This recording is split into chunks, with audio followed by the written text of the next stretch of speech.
you. It looks like I show Young. Hi, Young. Hey, big bro. Yo. Yeah. Would you like to contribute or just want to say hello to me? Yeah, I'd like to contribute, I guess. Go ahead. It's about Jimmy Kimmel only, free speech? Or is it just Kurt? You can say anything you want for a few minutes as long as it's respectful. Yes, sir. Okay. So I would say what I've observed, everybody, all Democrats, they joined the Confederates. I mean, they joined the right-wing party. And now they're like the far right-wing, and nobody can tell that they did that. Most people can't. That's Christian. So I think they need to pay attention, like what's beside them. And that's the reason why our country is going that way, because that far right wing doesn't want us to have. You mean, I'm sorry to interrupt, you mean the Christian religion is going astray by believing in things that just are not true? No, just white supremacy Christianity. Oh, I'm sorry. I obviously I misheard him. Please come. Oh yeah, not Christianity in its like pure, but in its extremist forms, the colonization type of form. That is the thing that everybody yells about and doesn't want in their country, or do they want that in their family? That's why people leave their faith, because of that type of version. So on the Kurt thing, I've been talking to a lot of Christian brothers and stuff like that. But we've been chatting. We've been having good conversations about. Well, some of them don't have a conversation with me because they're supremacists. It causes supremacy. So, so dealing with him, his situation. God bless him. Nobody prayed that he went through that. I think that it may be a governmental thing that shot him, because JFK, it was a driver that was supposedly that shot him. You believe that there was a conspiracy with the. Yeah. Hello? It broke up. I can't hear you, Steve. Steve, you were not audible for the last 25 seconds. Yeah, we couldn't hear we you. lost you, Steve. Repeat what you said about conspiracy. He took off. He'll come back, I guess. Yeah, Young, repeat what you said, because I didn't hear what's going on. Oh, okay. So in my theory, I would say based off of Trump's release of the FBI. How am I now? Damn this clubhouse. Damn this. Just fine, Steve. Yeah. Okay, go ahead, sir. Go ahead. Yeah. So I appreciate you guys for this. So I think so much to say, but I was going to say I think based off of Trump releasing the papers that the government, in a sense, killed JFK. You mean the JFK papers or the Epstein papers? JFK, yeah, that one. My bad. Go ahead. So yeah, I think it's an inside job, but yeah, everybody's falling for the same thing. Like they're like, hey, there's a liberal, he did it, but they're not learning the lesson that it was the government at first. So there's an inner fight that's going on, some kind of Caesar type of crap. So that's my theory about it. So many things about this man, and then I'm gonna close on this. I believe that Jesus could accept socialism. I believe he could accept any type of governmental structure, because it says on his shoulders will be the government, and the first century church they had all things in common. Do you believe Jesus is coming back next week during Rosh Hashanah? Someone told me that. Nobody knows the day or the hour. No. Gotcha. Okay. All right. Well, listen. Hey, thank you. I appreciate your comments. Thank you very much. Appreciate that. And by the way, if you've never heard the Ask the Atheist show on Sunday, you might want to check it out. Let's go to the Daniel number 2. Hi, Daniel number 2. Daniel. Hello, Daniel. Once, twice. All right. Brian. Hi, Brian. Brian. Hey, Uncle Steve, during the week. How cool can that be? This is my 4th day in a row. Can you believe this crap? Oh, that's great. But I have a question for you. I guess technically if it comes all the way down Wait, I'm here. Pushing to the corner. Okay, Daniel. Oh, wait, he's on the phone. Yeah, he'll go next. I'm right here. Well, you'll go next. I ran here on bloody knees to get to the phone. You'll go next. Go ahead, Brian. But how can you actually say it was a business decision when they really didn't have much choice? Charlie Carr. Tell me why they didn't have much. I'm about to tell you that. Great. Because Charlie Carr of the FCC literally told them we could do this the easy way or we could do it the hard way. And Disney is a $200 billion company, so why didn't Disney say, fuck you, we'll do it the hard way? Because what if they did pull their license? No matter how rich they are, they're not going to be able to sustain a year or more in the court while the lights are turned off. You can't turn them off until the case is over. It's clearly government censorship. You can't turn the lights off. Hello? Yes, they can. Really? Okay, well, go ahead. I mean, Trump has got the Supreme Court in his pocket. I mean, they could easily put an injunction and pull their license and keep it pulled until the court's over. An injunction is, and then the injunction could be appealed and overturned and then stayed. Yeah, and the injunction is only going to be legal in a certain geographical description. Nationwide injunctions are no longer permissible. Yeah, hey, Marshall, that's right. Now it's only an injunction. It works in only the one district you're in, right? Correct.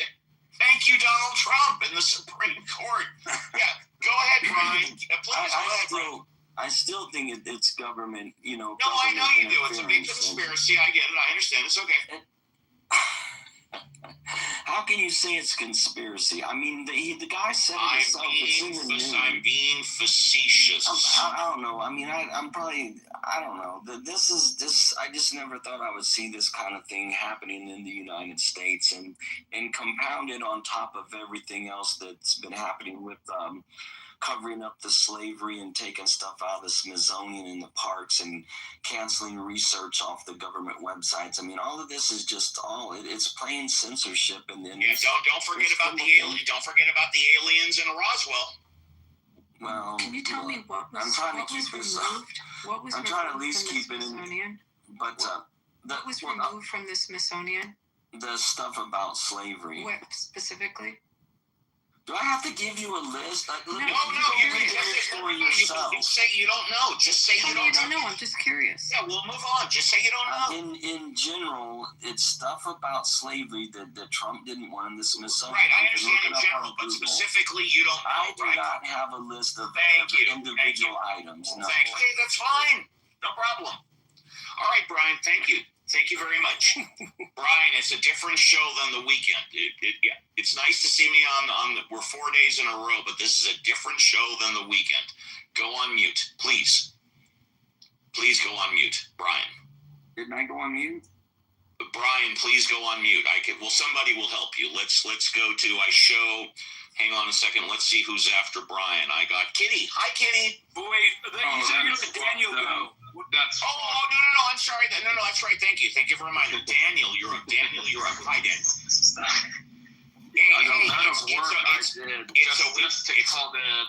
It's a weekday show on 4 days in a row. Sorry, go ahead, Dan. Okay. I got you. What was I talking about? Oh, yeah. It's just funny. I mean, in my state, you know what they're doing in my state? All the teachers licensing. What state are you in? Virginia. The beautiful state of Virginia. If you say something controversial about Charlie Kirk, you could lose your teaching license, which is just fucking funny. I remember. Yeah, but Daniel. Hello, Daniel. Hello, Daniel.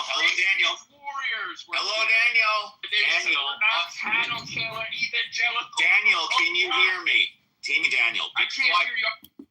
You can't hear me. I'm gonna filibuster. It's all right. That's good. You go ahead and filibuster down in the audience. We love that.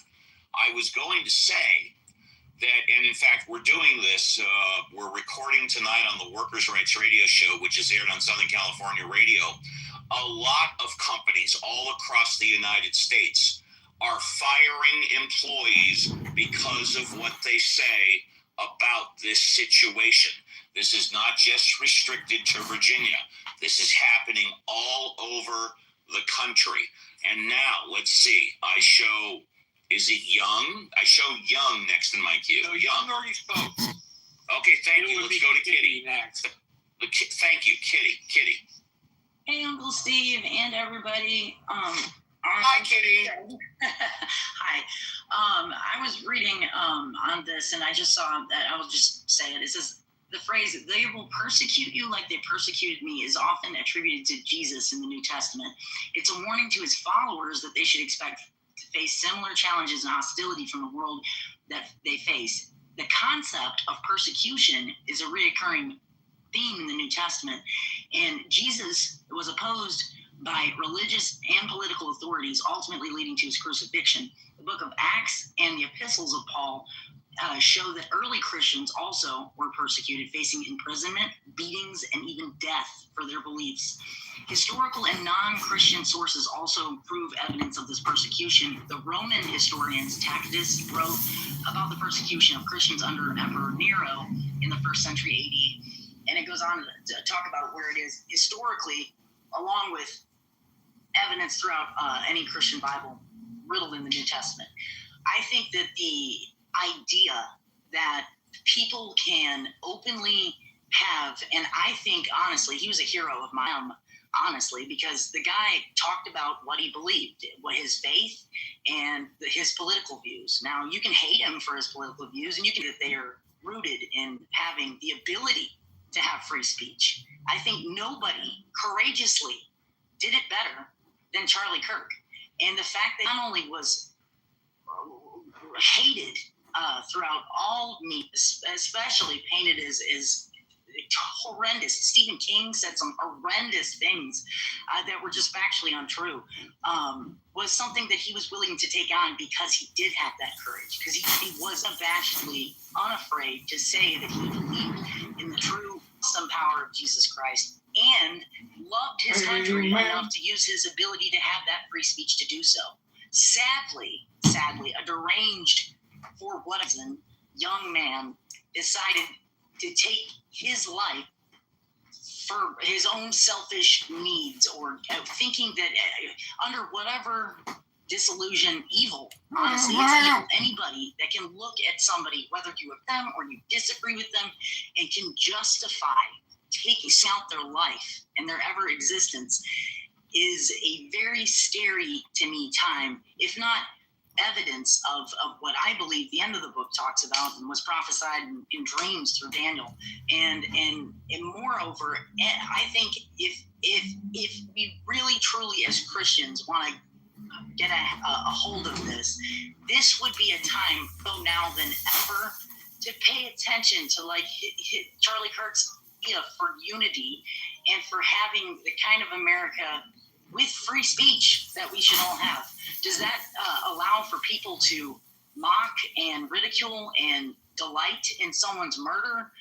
I don't think that should be okay. I mean, people have their own private markets. If they're a company and it's going to destroy their business. Marlon was killed. Hey son, I would love to talk to you, but you gotta wait, because I'm sure when you're talking, you don't want people interrupting you, but we want to hear from you, so just hang on. I show the order after Kitty. I show Christian, sir, and then you, so you're third up. Love to hear from you. Just hang on and have patience. Go ahead, Kitty. Jerome Paul after Christian. I thought I already spoke to Jerome Paul, but maybe I'm wrong. Maybe so. So anyway, I'll land it here. All I can say about all of this is I really hope that every one of us, right or left, red or blue pill, whatever, atheist, Christian alike, that we all as Americans can stop for a second and realize that each and every one of us probably have somebody in our life that we love. That guy now has left, shockingly, 3, 1 not even born, children, a wife, parents, that he is no longer alive because of someone's selfish hatred. And for that, I don't think that encompasses anything that has anything to do with free speech. And if you look at it, that shows the steady decline of things in my opinion, I used to love watching the late night shows, Uncle Steve. I used to love, trying to get both sides of the crazy, news, whether it was fake Fox News or fake CNN. Now it's just so absurd. It's almost comical to even call it news. So if they're plummeting in their ratings, then maybe they need to make a drastic change. If you're teaching children as a teacher, or you're a doctor of a hospital and you have patients and you're pushing your ideologies over your profession, then I think the company needs to use their business brains and make some obvious corrections. And if people get offended by that, again, the guy no longer will have to be in your ear holes. I mean, like they killed him. So I'm shocked sometimes by some of the things that I hear, but it is. I love you, Uncle Steve. I thank you for letting me go on way too long. It's hard for me. Love you too, Christian. You're next. And I showed Jerome Paul if he hasn't spoken before him, and son Christian. Thank you, Stephen. I actually would like, because clearly there's other people who want to speak very, very much, is I will go after the following after me goes, and then I will speak. You want to go after Jerome Paul if he hasn't spoken yet? No, I'll go after son. So you got it. You got it. You got it. Jerome Paul, you're up if you haven't spoken already. We spoke a bit, but it was in the beginning of the room. I don't know if it counts. It does count. It does count. We'll come back to you. Thank you for being honest. No, forget it. Okay, forget it. Go on mute, please. Thank you. Thank you. You're welcome. I recognize your voice. Sir, you're up. Hi, sir. Sir. No, it's Sir, go. Goku. Yeah, I really think that, like, when it comes to what America's going through right now is really, hurtful. I think that we're all hurting. I'm a Democrat. I've been a Democrat since '93, but I know I'm a Christian. There are people that are atheists. We all have our own different beliefs in like what we do. But what we've witnessed in the last week, it is detrimental and impactful to American society. And I would really like to understand, what are we gonna be able to recognize from in a positive way and not be hateful about it. Because Charlie was never a hateful person. Like, he loved life. He loved the life that God gave him. So I just want to know where we go from here. Thank you, sir. Oh, I thought you were finished. I'm sorry. Go ahead. Finish up if you wish. Okay. Let's go to Son. Hi, Son. Hello, Son. Okay, so so like what the girl was saying, Kitty, about, oh my God, like people are like making a mock. Listen, the guy shouldn't have died. You're entitled to freedom of speech. I don't give a fuck what you say. You're entitled to say whatever you want. And well, unless you're advocating violence. Unless you're advocating violence and projecting. Breaking the law. Yeah, go ahead. Went on a whole fucking press tour, signing fucking autographs and a whole bunch of shit. Like, and this is what I don't understand. Like, when people are, listen, Charlie Kirk died. He shouldn't have died. It's fucking sad as fuck. But let's not pretend like I just don't understand it. Like, well, maybe this will help put it into perspective. It might not help you on it, but maybe this will put it into just a better perspective. Before Trayvon Martin was killed, nobody knew who he was. Tens of millions of people knew who he was. Please continue. Yeah, but then George Zimmerman went on fucking press tours, going to autographs. Yeah, what does George Zimmerman have to do with this? Everything. Because she's talking about how people are reacting, laughing about him dying or whatever fucking disgusting videos they're making about his death, right? The same shit happened to multiple black people. So who gives a fuck? He's not. Well, I will answer that. I will answer that. Just the fact that we're having this conversation, just the fact that this is the #1 news story around the world, that's who gives a fuck. Please continue. Yeah, but once upon a time, all of these other news murders I was talking about was the #1 news story in the fucking America, and it was disgusting. He's not a news story because of the shit that he said. He's a news story because he took a 140-yard shot with a bolt-action rifle and chopped him down out of political. Kirk, is that what you're saying? What I'm saying is, I don't want to hear nobody cry about this guy being killed. Then why are you on? Hold on. Hello. If you don't want to hear about it, A, why are you talking on this show? B, why are you reading the media? C, why are you watching it on YouTube, TV, and the radio if you don't want to hear about it? This is biased. But media is always biased. Media is always biased. Exactly. Okay. So you don't want to hear people cry about somebody who got assassinated. The problem, this echoes a little bit of Luigi Mangione stuff. We start to equivocate on murder. Murder is wrong. It's always wrong. Murder is illegal. I didn't say it was wrong. I didn't say it was illegal. Speaking of Luigi, they dropped the terrorism charge. One mic at a time, folks. Just one mic at a time. Yeah. The point I was trying to make was that it seems like you don't recognize that political assassinations are a big, bad, and terrible thing. You think because he may have said some hateful things, that people shouldn't care about what happened to him. No, people. You rightly, just let me finish. You rightly said you didn't condone the murder, but then you went on this equivocating track of, well, but I don't want to hear people complain about Charlie Kirk because he was a hateful bigot. I don't want his murder. But, no, so basically, this is the facts. He catered to a lot of racist bigots. So? And he got killed, right? So now the whole country's in uproar. But when a racist bigot killed a black guy, nobody gives a fuck about it.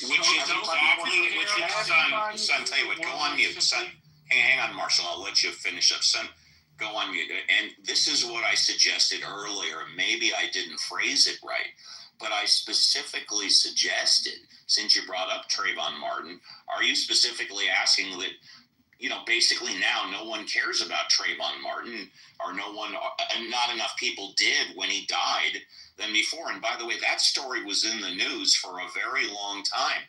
A lot of people cared, but now it's out of the news, and Kirk is #1. That's just the way. No, just go on mute. Okay, tell you what, I'll give you 60 seconds to clarify your point uninterrupted, then we'll go to Marshall. Go ahead. Trayvon Martin thing happened about 2015, right? Go on. There were a bunch of fucking people, memes, and a whole bunch of hateful shit on the internet, right? That's right, yes. Nobody canceled them. Nobody said, oh my God. That's right. That's all I'm trying to say. Well, you made your point, and I agree with your point. Thank you. Let's go to Marshall and then back to Christian. Yeah, Marshall. Steve, will you check the back channel? Will I check my what? I'm sorry?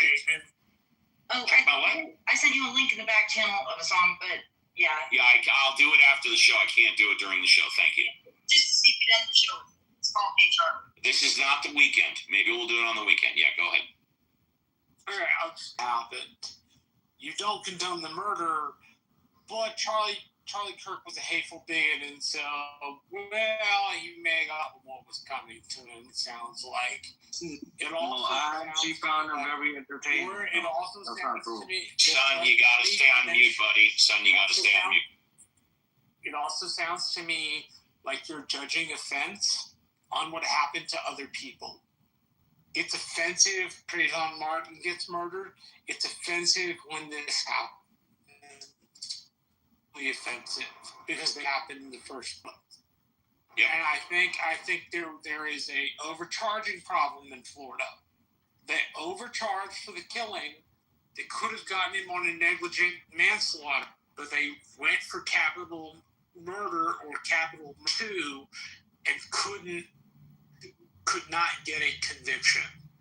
But my point is, you seem to be judging offense by that instead of saying any act of violence, no matter who it's visited upon, is wrong, period. I think that's what he is saying. I think he's not condoning it. However, what he's saying is like the actions are hypocritical.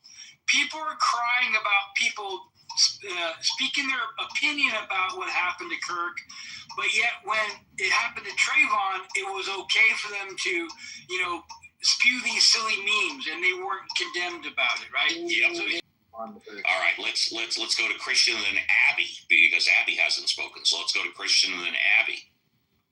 Hi, Steve. How you doing? Hi, Christian. You having a good day? Having a solid day? I'm doing great. That's good to hear. And I wanted to respond to what Kitty said because I think she did really bring up a very, very interesting point. I think people should tap in a little bit on it more. Kitty always brings up excellent points. I agree. I think I haven't personally met Kitty before, but she seems like she has. I haven't personally met her either. She's promised multiple times to come out to Casa de Papel, but we'll get her here early. I believe it, but this is what I'll say about Charlie Kirk in response to her, and rest in peace to him, by the way.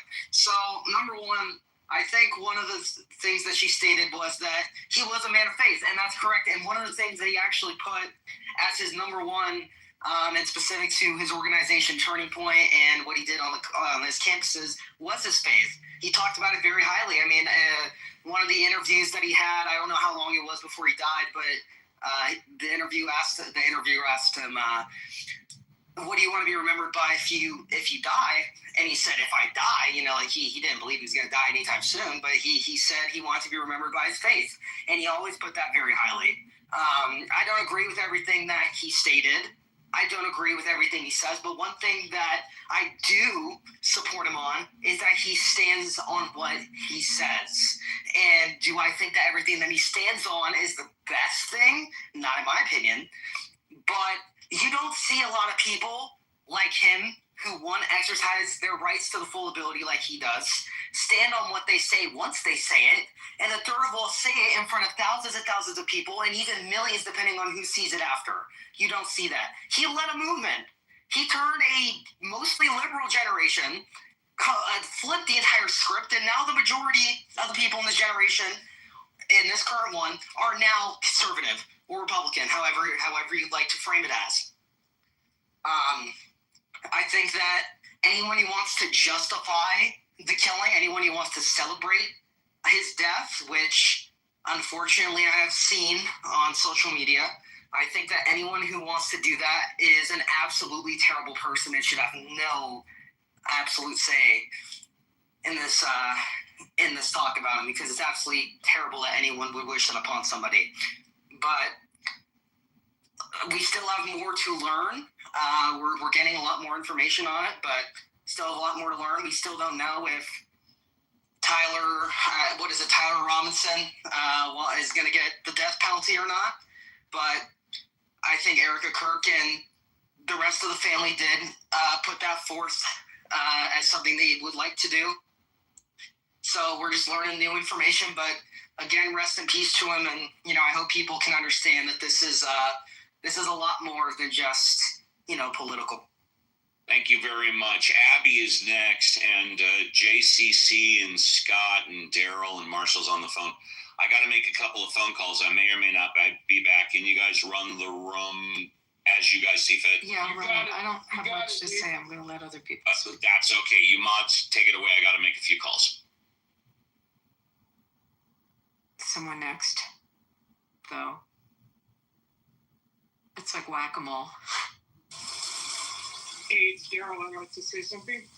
Go ahead, Daryl, did you understand my point in the chat?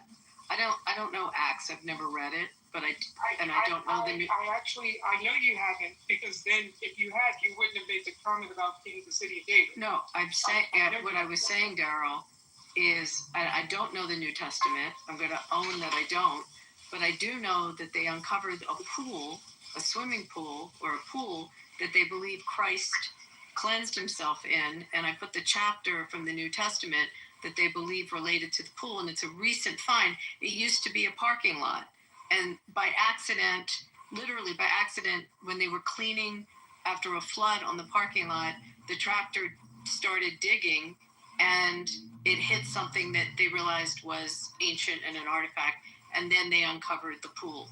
So they're always uncovering biblical artifacts that track directly back to that time, and that's all I was saying. So no, I've not read Acts. I don't know the New Testament. I'm going to own that. Thank you, Abby. Thank you for that. I'm gonna look it up.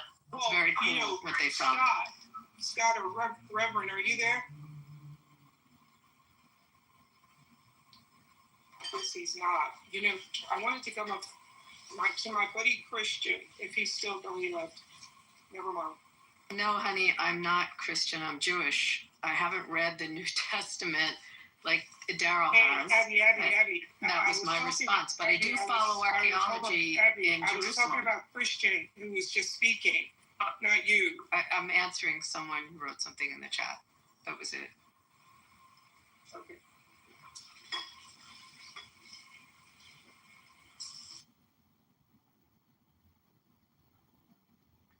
So I knew. Sorry. I just want to say something very short, and I gotta use the bathroom, so I'm gonna get off here.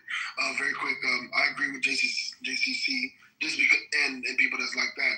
Only because it just makes sense. It's a lot of hypocrisy. Had it been Billy Graham, it would have not been the issue. Had it been somebody white in our lives who we really not just care about, who didn't. They were not bigots, private bigots. We would have not did that to any of them. Including a lot of atheists. They would even do a hats off towards somebody who was an actual upstanding person who helped them in their life. They would have did that. So it's not so much, they just condoning it.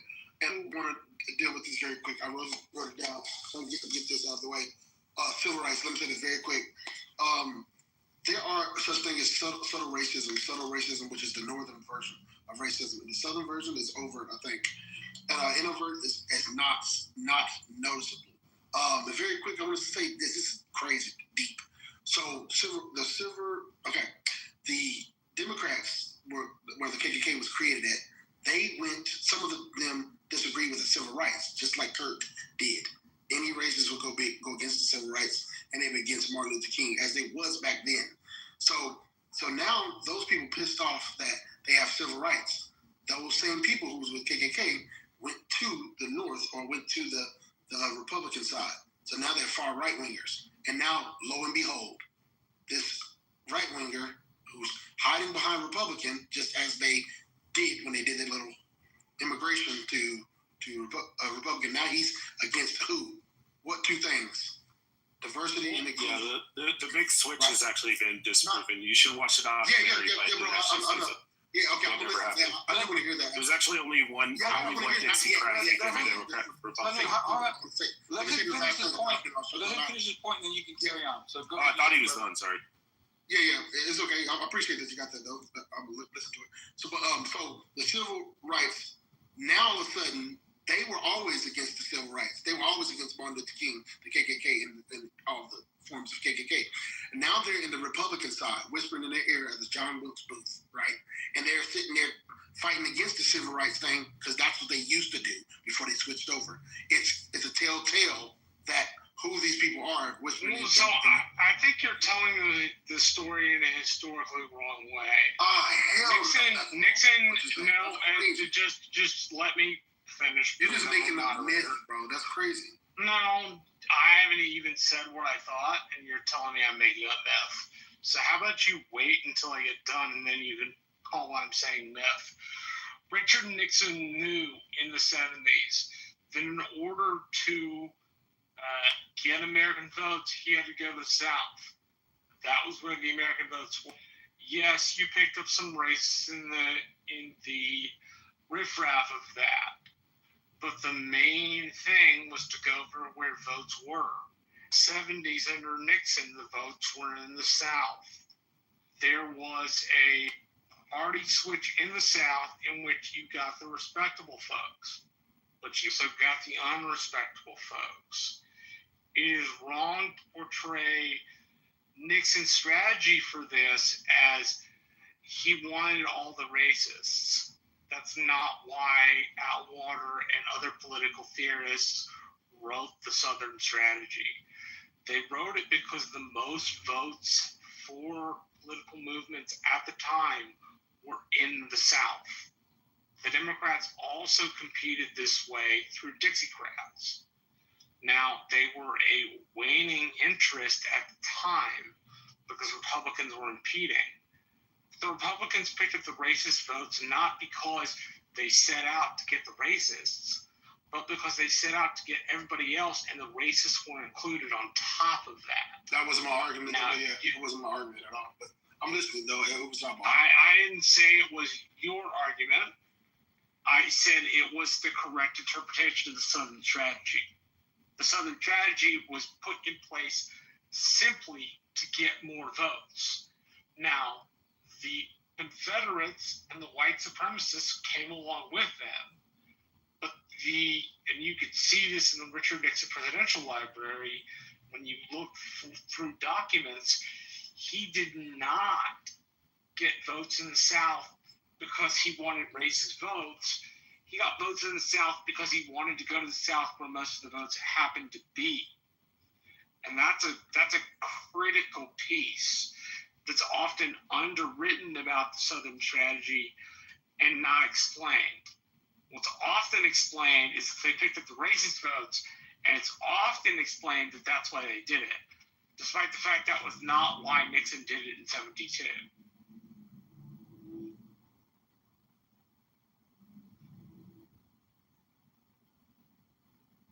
As I said, I was just saying the switch over. I wouldn't tell you something about Nixon. I wasn't talking about Nixon, but I'm glad you mentioned it though. So now I got a term. You don't realize you're talking about Nixon. That's the problem. No, that was good that you brought it up. Yeah. Hey, Marshall, do you think people wouldn't espouse these dumb fucking ahistorical rhetorics if they actually just open a book and read?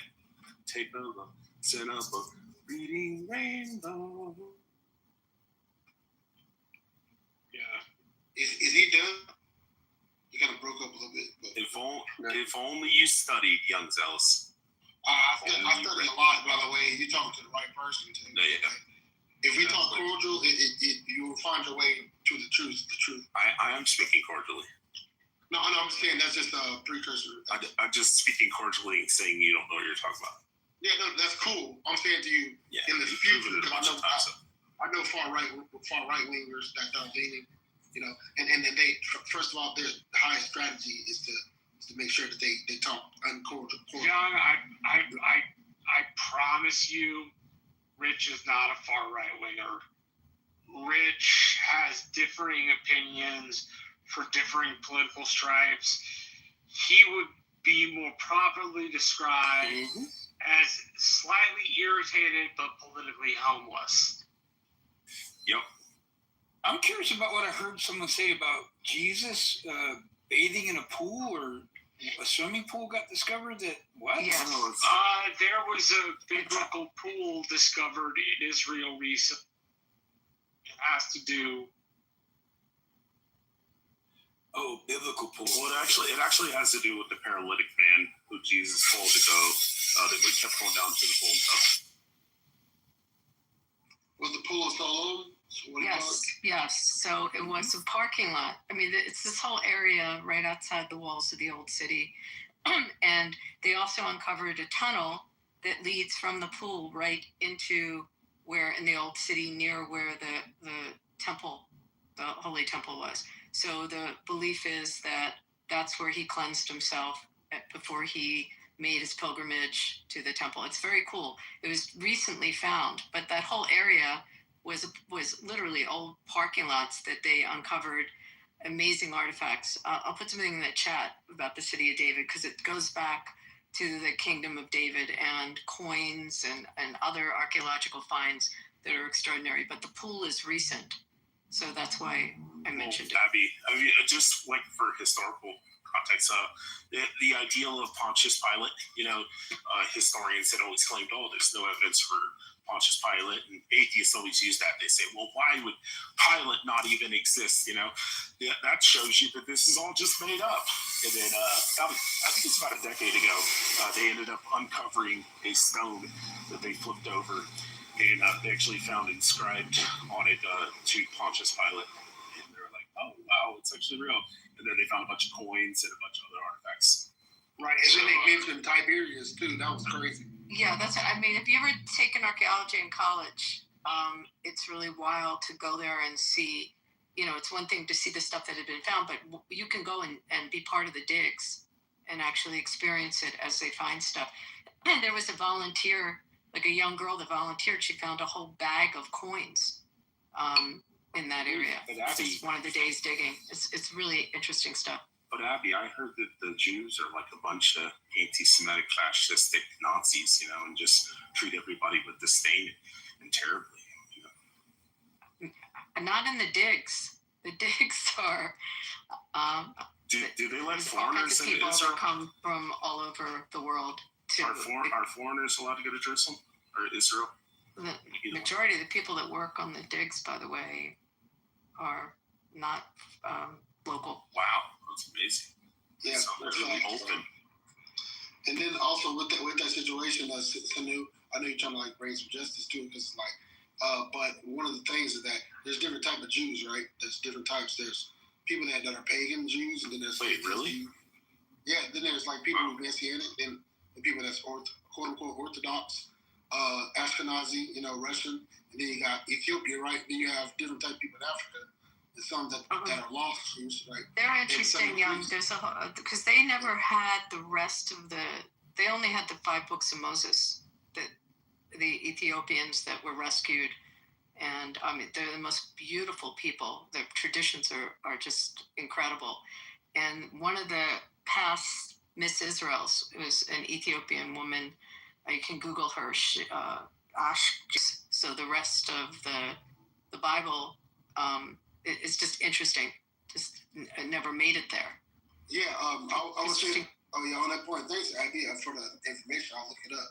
And I know the Ethiopians they be looking sexy, I ain't gonna lie. But I'm saying is Solomon and Moses married an Ethiopian woman. It started a long time ago with Moses, whenever they, Miriam, who she was being racist towards them. But then Moses was so humble because he saw the beginning, and then he married one because he was like, okay, well, all right, I'm cool, whatever, because they come from the Middle East first, then they went down to Egypt, and then God, after being pissed off at Miriam for her acting funny because she was Ethiopian, he made you know about the story, right, Abby? What happened? Numbers 12, where God turned her white because he kind of mocked her for her being racist towards the Ethiopian woman or whatever, and Moses, and that's the story. And so, and then going to the last part, this last thing I'm saying on this topic. What is the situation? Oh, Solomon, Sheba, Bathsheba. Yeah. Sheba down below, you have Yemen, and then you have Ethiopia. And so Sheba is known for the... So, going back to... Why was that? No, because I'll be quiet. No, I'll be quiet. Hold on. I'll mute you. I can move you down. Going back to upholding Steve's rooms and Steve's rules, it's, one person, we try not to do a lot of crosstalk, and it's usually normally, 2 minutes, and then, we move on. Sanu, I wanted to ask you something about something. Oh, yeah, go ahead. I wanted to ask you something about, you just said, it was interesting because, you said that no one believed that Pontius Pilate existed until about 10 years ago. And I just want to ask you, did you mean to say that, or maybe that was just so there wasn't any paraphrasing? So I don't know if it's more than 10 years ago, but they uncovered a tablet, or it was like a stone that was flipped over, and they ended up finding Pontius Pilate written on it, inscribed, and then they found other artifacts. But at the time, the way I understand it is, prior to that, there wasn't any historical evidence or writings about Pontius Pilate. Okay. Yeah, Okay, because they discovered the pilot stone in '61. Okay, maybe it's 61. Yeah. I knew it was like, maybe I was wrong on my time. I seen the documentary thing like 10 years ago. That's why I was assuming it was like brand new, but maybe it's the 60s. But the point is, like, there was like 1900 years or something, almost 2000 years of people claiming that Pontius Pilate never existed. So maybe it's the 60s. But I've seen the documentary like 10 years. I'm only saying, like, so I did 2 years. I'm not as, I'm no Reverend Scott, but I did do 2 years of, like, theology. And I'm just saying, I've never heard anyone say that Pilate didn't exist. So when you said that, that was just a shock to me. So I was just... Yeah, I can pull the documentary and stuff like that. I have it. I did want to go to somebody else. Honey Badger, larger than we've been talking about. The firing of Jimmy Kimmel. I wanted to call him Stephen Colbert there for a second. The firing of Jimmy Kimmel, I wanted to hear your opinion on the matter. I've seen you express it in text, and since you're on the stage, I feel like we ought to give you the mic. What was the question? What's your thoughts on the Kimmel? What's your thoughts on Kimmel? Yeah, Jimmy Kimmel. On the Kimmel issue, that's largely what the critical thinking forum room was about today. Like, did the government intervene? Entirely. Yeah. That's pressure from the top. Yeah, that's bullshit.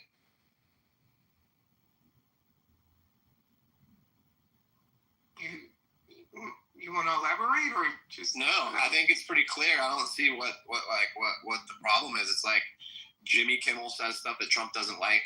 Trump says lies all the time. So a few months ago when he said that he saved free speech and he's protecting free speech, that's just a setup because later on he's going to fuck it over. And that's what he's been doing. And this Charlie Kirk thing is part of that. Yeah.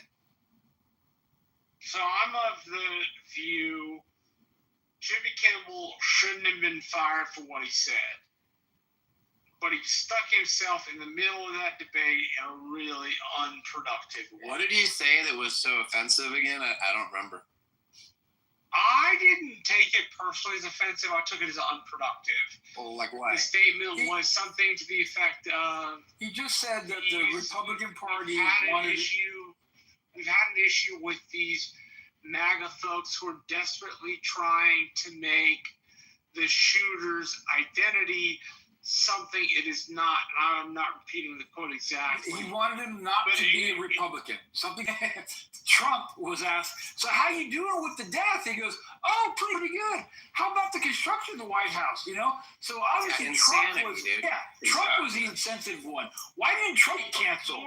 Insensitive bastard. Jimmy Kimmel's words injected him into a partisan debate that he probably shouldn't have been a part of. He wasn't injecting something in the debate. He was making a comment. Please just let me finish. What I mean by that specifically was Jimmy Kimmel engaged in some partisan views himself. He implied that the right was trying to make the shooter political affiliation other than what it was. Oh, which is true. Yeah, it's true. That's what's going on. He implied the shooter's affiliation was MAGA. Yeah, because that's been what the... Hey, guys, Marshall. Please just let me I was just going to say one thing to Daryl. It's really slow. I was going to say, Daryl, don't leave because I have an answer for your question. I'm not even done. Yeah, wasn't it? Please don't talk over me. Yeah, but this is part of why this is very polite to other people. It's because of this kind of like slow, plodding, like doofus attitude about what's going on. Marshall's a mod and he's not a doofus. Oh, You're a 17 people are going to jump in. It's going to take 5 minutes. It's not that hard. Just let me finish what I was going to say. It seemed to me Jimmy Kimmel stuck his nose in a partisan matter and made a partisan quote. I should be clear here. I don't believe this should have gotten him fired. But I do believe Jimmy Kimmel should have thought twice before saying it. He affiliated the political view of the shooter without ever actually knowing whether that's the shooter. Yeah, and that's what Trump did too. Do you think Trump should be in jail for what he did? I didn't say that the other person Jimmy should be in Kimmel was jail, not in did I? jail. You didn't even say Jimmy Kimmel should lose his job. Yeah, I know. That's what I'm trying to find out. All right. Having a problem talking over me when I'm a moderator and I'm in the middle of a fucking sentence. Is it because people think I'm nice? Is it because they think they can take advantage of me? Is it because they think... you're fine. I don't know for what fucking reason you can interrupt. Marshall, no, you just don't know. it got heated. Don't interrupt other fucking folks. But they do seem to interrupt me in the middle of a conversation, drink another which I was not done with. I am concerned this sounds like Marshall's driving. The point I was trying, Rich, not being helpful. The point I was trying to make was that Kimmel shouldn't have been fired for what he said, but he stuck his nose in it in a way that was unproductive in the same way the President of the United States stuck his nose in it in a way that was unproductive. The President of the United States decided, without any evidence, to attribute the shit to the left. And some folks on the left, I haven't seen luminaries, but some folks who call themselves left or center want to make the argument that it was a right of center killing, despite the fact that the problem is the killing to begin with. It doesn't matter their political affiliation. It matters that it happened. So now I am done. And people. Okay, there you go. Before anybody interrupts, I was just going to address Daryl and let Daryl know what I looked up. So the Pontius Pilate son was like 60s or something, 61, 63, something. But a lot of historians didn't want to credit it just because there's only one mention that they had found at that time. And then there was also a copper ring that was uncovered in 2018 with engraving to Pontius Pilate. So that kind of like solidified it. That was the thing that I was reading about, I guess. Yeah. So, and then I would just want to say, like, I mean, I would agree, Marshall, like, it doesn't matter. But the truth is, it does matter to a lot of people on the right, because you had Nancy Mace, who literally sided with the Democrats. It matters to people on the right, and it matters to people on the left in a way that is incredibly unfucking helpful. But it still matters to people on the right, ultimately. I'm not saying that it doesn't. I'm also saying that it matters to people. I'm saying that it also matters to people on the left, and they have exercised themselves in ways that are not helpful. Yeah, it's like fucking lambasting the shooter as a right-wing nut job by fucking Jimmy Kimmel was not fucking helpful. Again, shouldn't have gotten fired, but it was not a helpful thing to say. It didn't make the conversation clear. Statement. It didn't make the intellectual discussion any I think clearer. it did. How? I think it was helpful. I think it was helpful to remind people about what's going on in the current administration and how language actually matters. And so when he brought attention to the fact of something that most of the maggots forgot, that when this guy was killed, Trump was the first person to announce it before like some other kind of professional, and that's a weird Trump thing, had right? more information than Jimmy So hold on, I'm not done. And they forgot that when Trump was asked the question that Jimmy highlighted, that he did passively go, "Oh yeah, I think I'm fine. By the way, I'm building this great thing everybody's wanted for 150 years. I'm the president." Like, he was not moved by Charlie's death, and he didn't care about the question. He wanted to talk about himself and brag. So I think it's important for the discussion so people remember that. The behavior is the problem. The issue. Yeah, I don't know. I feel. Have you been drinking? Yes. I'm just curious. We have drunk Marshall now. No, I'm not. I just haven't slept. Like, what do you disagree with in my assertion that this seems to matter in an unacceptable political way to both sides? Look, do you know who the right seems to be lambasting the left in an unacceptable fashion, and the left seems to be lambasting the right in an unacceptable fashion in a way that doesn't help solve problems, only makes shit worse. Yeah. Like, what is to disagree with? Well, Honey Badger, I think you should stop like attacking Marshall and like, implying that he's like a conservative, right? On the right, he's a rhino. He's not on the left. He's not on the right. He's a warmonger who supports, Joe Bush. Honey Badger was not attacking me Honey Badger had a question. George Bush. Which is MAGA. Like, I don't fucking dull on him because he question. Oh no, I just wanted him to know that you're not on either side. You're a rhino Republican. I'm a rhino Republican for what other people think. And rhino. No, good, dude. Good. I look. MAGA is different. MAGA is different from a common conservative republic of 10, 20 years ago, right? That's what I think. And there's a lot going on right now that shifted, and it's wild, man. So I mean, my dad's a conservative Republican, but he's. It's like it's almost like he looks like a MAGA, even though. Deep down and knowing what I've known about him for years, he's not. He's just a conservative Republican, and he just kind of got swirled into this fucked up shit. It's crazy. Why do you think your dad got swirled into fucked up shit? Well, I just think that when you're older, and you were like a regular and stuff, made money and exactly. People who are Republican and vote Republican, they only do it because of their money. That's the only reason, or they're bigots. You think those are the only reasons that people vote Republican? Yes. How old are you? He's like early 30s. Can I ask Honey a question? Yeah, I think the only reason people vote Republican is because they think it's going to keep them Honey, I'm not being disparaging. Honey, I'm not being disparaging. So right now it's Abby and Honey. Let Abby and Honey dialogue. Okay, we already got that, JCC. We're all being quiet. Honey, real sincere question. I'm not being disparaging at all. Do you have a professional career? And you don't have to dox yourself, but... A professional career in what? Politics now. Do you have a business that you own? Oh yeah. You pay taxes? Yeah, all that. Yeah, I've been in business for a long time. Do you care about things like capital gains tax? Yeah, all that Does that affect stuff. you? Yeah. How you depreciate your Why? assets? What's up? Yeah. Yeah, and do you care how those taxes affect you? You're in a state that has an income tax as well? Yeah, all that stuff, yeah. All that stuff. So you live in a state with a state income tax? Yeah, I live in California. He's close to look up your ass out. So what about it? Yeah. What's your point? Yeah, and this business that you have a lot of employees? Well, look here, I'm not here to talk about me. I'm trying to get to people change with respect to... Well, I'm not a Republican. You think you'll never enough to vote about those issues? What are you talking about? What's your point? I'm just not understanding what you're saying. It's pretty clear. I guess I'm just not picking up the point. We'll make the point. Obviously, you're not tracking.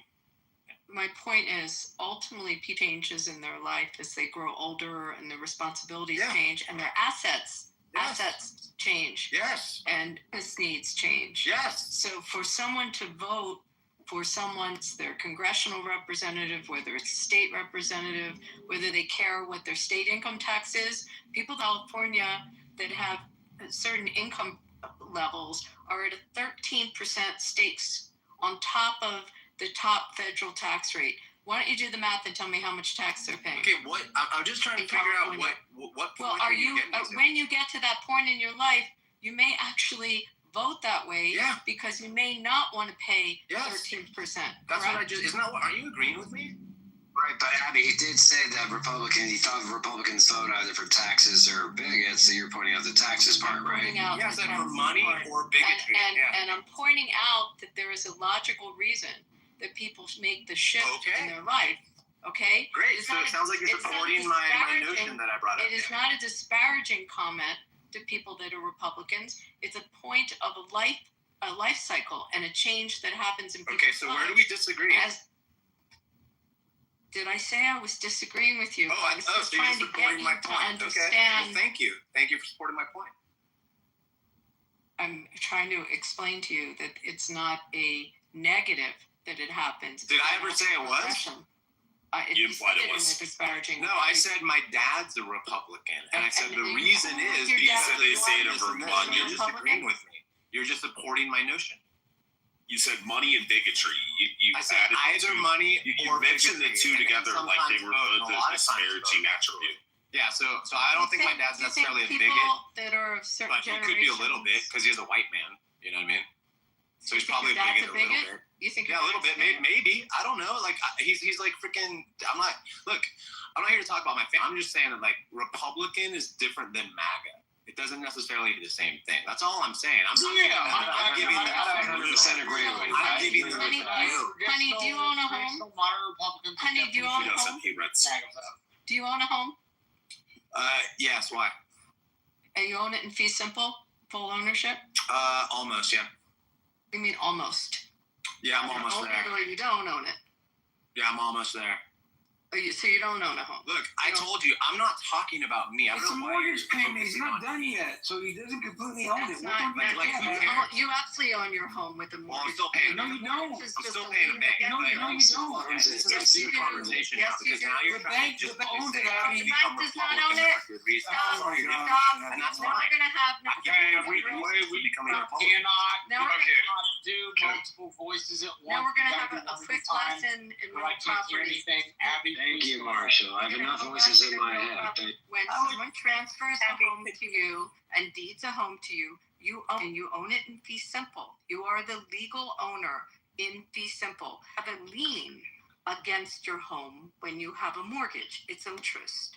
But it is not an ownership interest. You are the owner of your home. The mortgage. And what does this have to do with what we were talking about Because I with was Republicans correcting and stuff? someone. Just asked you where you are. Are you in just your trying to station. further my point that people become Republicans for reasons of their own and they don't have to Isn't necessarily that a be great MAGA? thing that people get to that point in Look, their dude, life that they I can don't make those understand where we're decisions? at. Is there a point you're getting to? Yes, I was trying to explain that it's not a negative that people have life That's changes great. and life cycles. That's great. Right? Why didn't You it was used it as a negative, Cool. I don't think it's necessarily a negative either. but you spoke of it as a negative. No, I didn't. I came in and I was giving people room. I inferred. said, look, people who are MAGA, who are like this, whatever level of MAGA you want to declare yourself, doesn't necessarily have to follow just because you're a Republican. You are a MAGA. That's all I'm. Yeah, and that's an incredibly honest framing, right? Like I describe myself as a moderate Republican. I don't describe myself as a MAGA. Like I separate myself from MAGA explicitly by framing of my political beliefs. Like I'm not saying I can't be friends with those folks, or like I don't work with them, or I don't do good stuff with them. More like your point to pointing out the difference in the party, I think, is the complimentary. The typical comment is astute, but I think it was fair-minded of you to try to put Republicans in a category where not all Republicans fit the MAGA brand. So thank you. Appreciate Yeah, it. that's only fair. I mean, there's all kinds of slices, right? Extremism is really the problem, in a sense, right? On either side. Can a woman speak, please? Oh my God, dude. Honey Badger, aren't you progressive? Let me talk. Stop.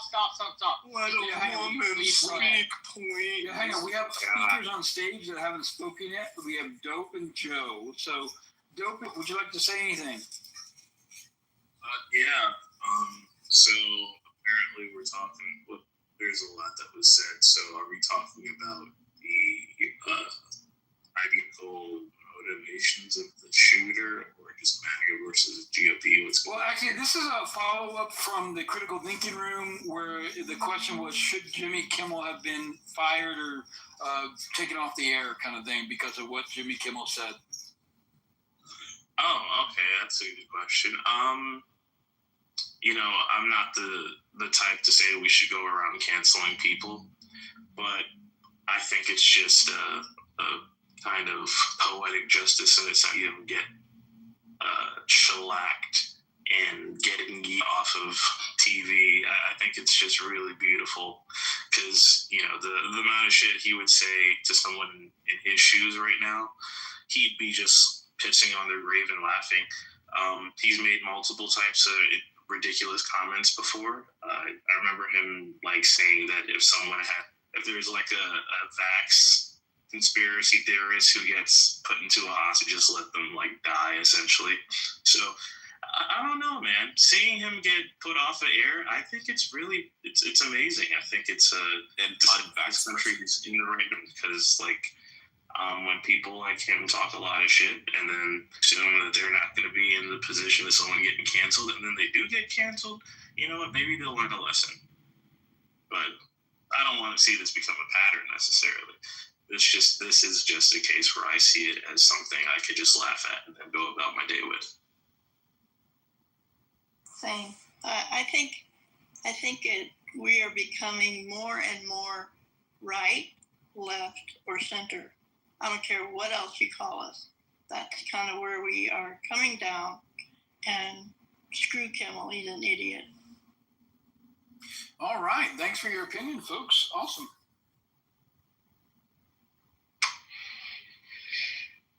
Yeah. I think it's interesting, though, essentially. Abby, would you be willing to listen to my experience as a former Republican? Why wouldn't I? Always listen to you. I understand, but... Don't always agree with you, but I listen to you. I'll talk to you about being a former Democrat and when I switch. Sure. The day I switch. Sure, I'd have so to, we sure. can Yeah, so as a former Republican, I just really one of the things that made me leave the party were not actually the reasons that some people are typically suspected, which is, people say racism, homophobia. I mostly left the Republican Party mostly because I saw that they weren't really as individualistic as they claim to be. If you think about, and the reason I say that, you think about issues that have to do with on social issues. If you deviate from the norm, they say a lot of times that you can't paint, you can't dye your hair blue, you can't paint your fingernails, but when it comes down to the rhetoric, it's we believe in the freedom of individuals. And so, question: is this just leading to you having sex with a trans person? Yeah, I know you're interested. I knew that's where this was going. He's like, he didn't like me because I had sex with a.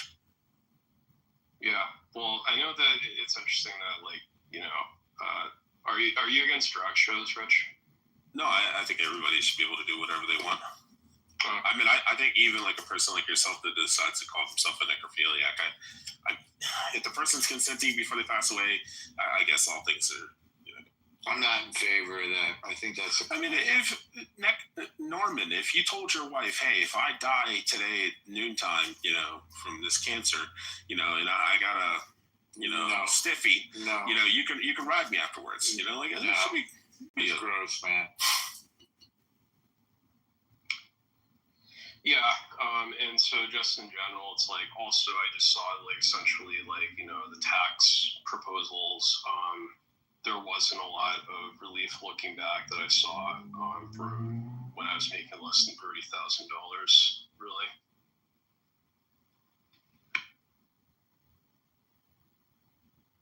When you say individualistic, do you mean the social conservative aspect where you can't really go against the grain?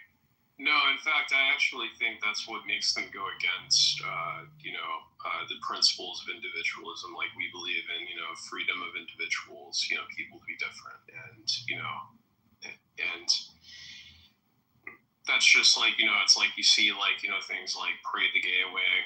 I mean, I know not all conservatives are the same, but it's you see things like the Pokemon scare, McCarthyism. It's anytime you deviate from the norm, it's that was ironic.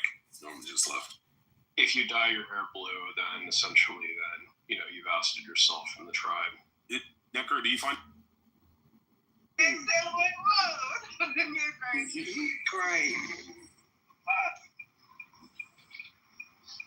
Yeah, so I got whipped, and Naya really does have cancer. For real, for real. Yeah, she got cervical cancer. What I had? Hey, long live TJ. They ain't gonna do nothing but take that goddamn uterus out like they did, man. Oh, I'm glad you said that. I got pictures of TJ. Is it another TJ or something? Somebody got HIV. I got that not too long ago. Hey, long live TJ. That was your mama just called me. Who got HIV, good? Who in that kid? Hello? You talking about the girl, TJ? Phone. No, that was, I said long live TJ. No, I'm talking about the HIV. Oh, I don't know. This a boy in this picture. How you know, Kiki? I really can't see it. Is he light skinned? Just sitting in that picture. Anyway, I look at it real good. Man, I was fucking the good shit. They say they listen. No, we don't care, baby. Y'all come on the door. Told ya. And how y'all make a room for mess and then y'all turn around and listen to us? Y'all supposed to have the shit popping over there. Damn. When y'all can bring your grown asses right on over here. Can I cook right quick? Can I just say, let her cook. Damn. You need to worry about what the Pharaoh did on this. If you could question me about a motherfucking thing.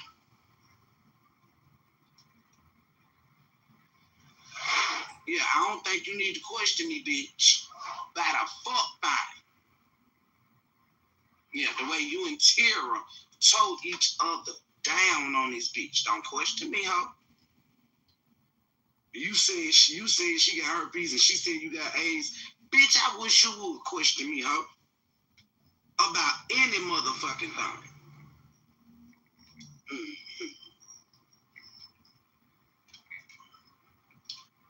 Now, what was said, yeah, Kiki, I ain't arguing about him. The doors of the churches, though. There go one. Come on.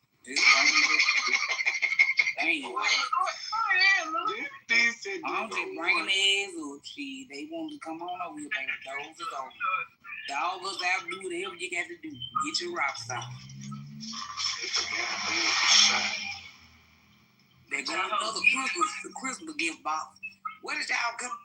Well, you know, I can't deal with all this. That girl talking about they go another Christmas gift box.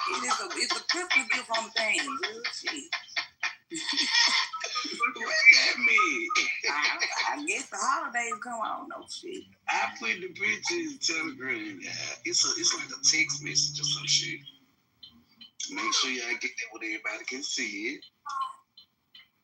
There's somebody named TJ in there. Oh, Tuda at the bottom. Let's see what you're talking about. You the only one got the nuts. No, let Tuda. I did. She declared. No. I guess. Tuda, come here, baby. Cause what you saying when I was asleep? Okay, this is a good time to eat my real fast. Down. Go.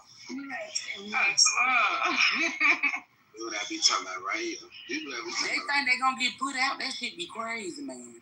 Oh, she ready? Hey. On the damn number. Hey. Hello? Yes. What was said when I was asleep? About Kiki. Far as what? Oh, don't even worry about it. That's what the fuck I thought. That's what I thought. Now, how you doing this evening?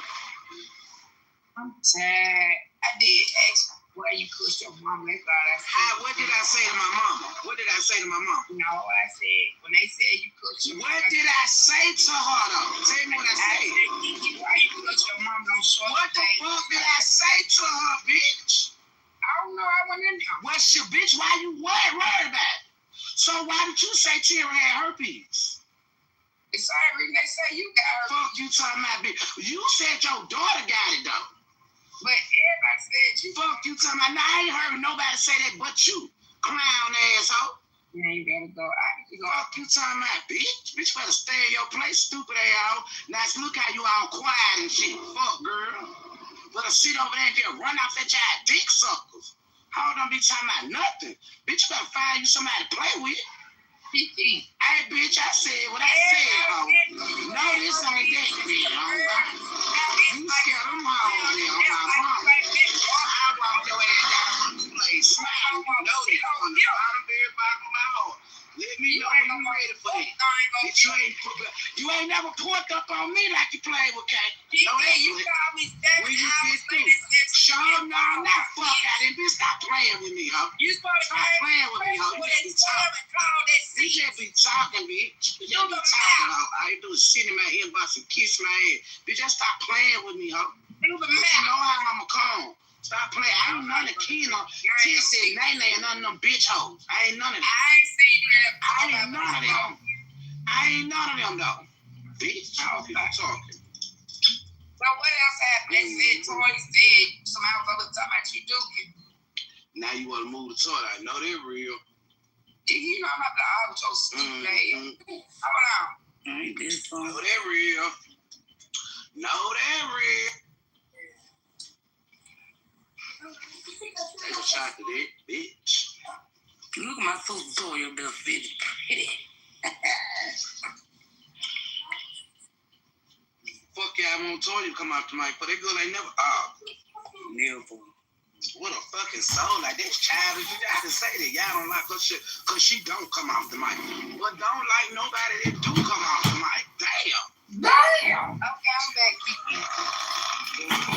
Nah, bitch, don't say shit to motherfucking me, ho. Bitch, you said Why y'all over there bringing up Toya night? Because she don't come off no mic. I said her no net fat ass went finna sit on that bitch. I meant what I said. Girl ain't never said nothing to you. You shut all those fucking 2 minutes. Sorry, yeah, you're gonna use up the whole. No, hello. I'm watching that, and you guys Like, are he's taking gonna it. use up the whole. All right. You see, this is what I'm talking about. You gotta get a minute. Yeah, no, James, go ahead, bro. 30 seconds. Okay. Sorry, y'all sound the same.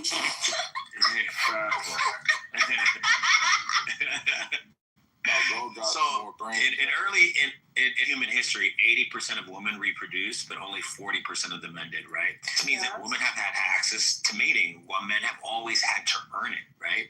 But that doesn't necessarily mean that you guys are more valuable in the sense, right? You guys are valuable for different things, right? You guys are not valuable for fucking civilization. You guys are only valuable to get dick down, reproduce, and do what the man tells you to do at the end of the day. So for you to say that men are not valuable, you only have rights because we allow you to have rights. You have a computer that you're able to go on because of a man. You have a house that you live in because of a man.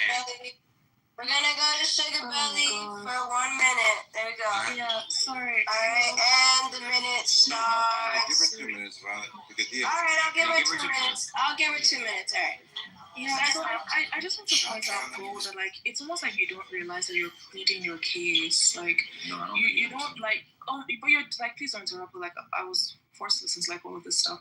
Like you don't realize that the reason why you have to run down this litany of like, oh, I made the phone that you're talking on. Oh, I made this. Oh, I made that. Oh, blah blah blah.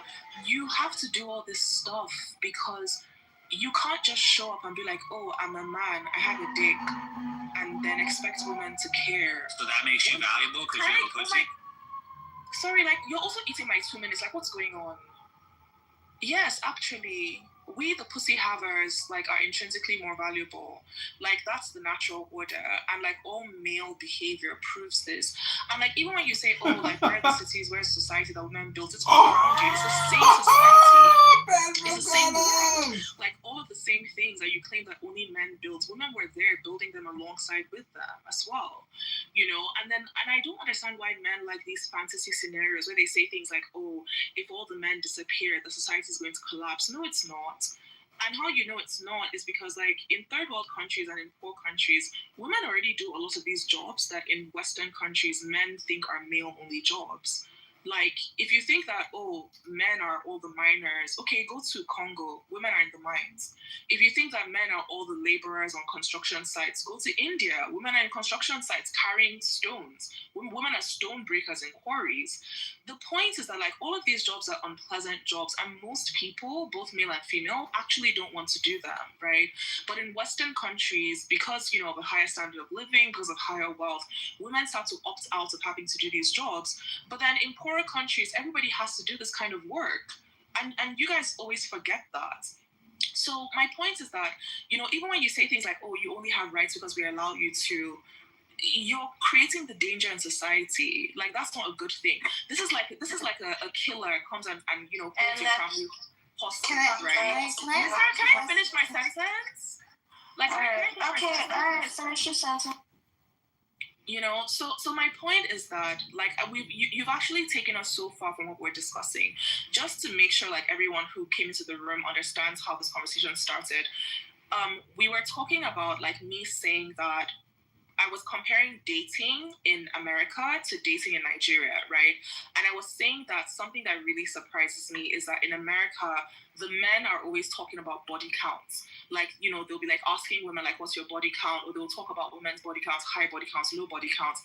And I said that this idea is very strange in Nigeria, although some Nigerian men are starting to like absorb this idea from you know, listening to American men online.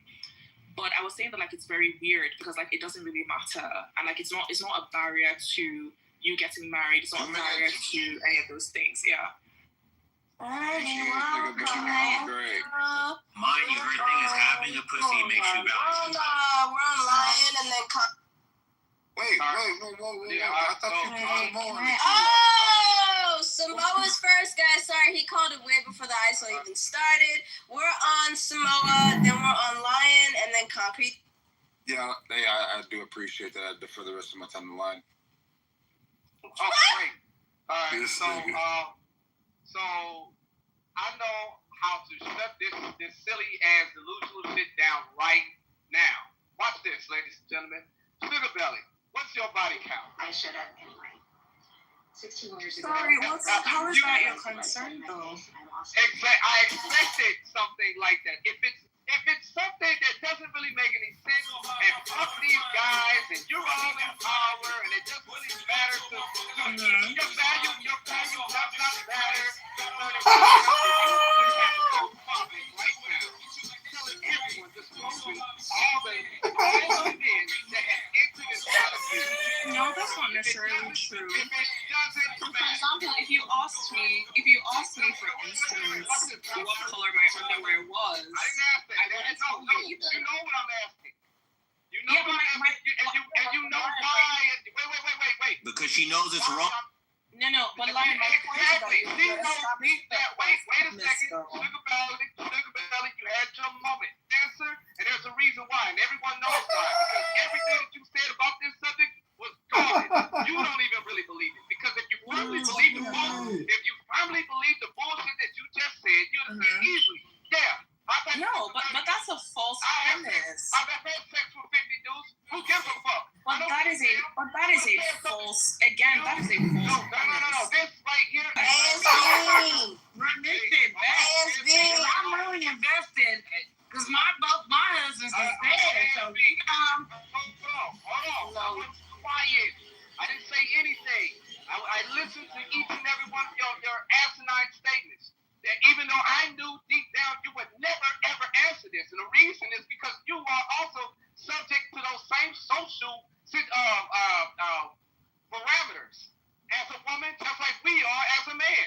Everything that young brother said was absolutely correct, and you just want to push against it because you don't want to live in these parameters. But while at the same time, you won't free yourself of it. But I don't have to live in his parameters. I'm a Nigerian woman. You just said that Nigeria is not the same. That's not true either. Every country has always been the exact same. No, that's not true. If that is, it is the fucking truth. Why do you think? Thank you, Lion. Why do you suppose these motherfuckers want young girls and not old youth? So again, like this is not true. Wait. Why do you suppose they always want to make sure that the girl is a virgin before they marry? But they don't care if you're a virgin. Like that's not true. That's not true. Lion, okay, hold on. It's been like that since the beginning. Let him cook. You talk the whole time. Let him cook. Yeah. But you're just screaming. It doesn't mean like true. All you gotta do is be quiet. It's been like that since the beginning of fucking civilization. No, that's not Men correct. do not. Hold on. Men do not want to wife. Do not want to give all of his resources to community property. Again, this is not correct. No man on earth wants to willingly sacrifice his life for community property. No man works his entire life to give all of his shit to some woman. Every fucking nigga around. Thank you, nigga. Nobody on no continent wants to live like that. Again, this is not true. So this is where your value. This is the border of where your value is. I'll tell you. The more you run your fucking mouth, the more valueless you become. Just get in the fucking kitchen where you're supposed to be and open your legs only to the one nigga that wants to take care of you, and you'll be just fine. That's all you gotta do. We're only giving you women one job.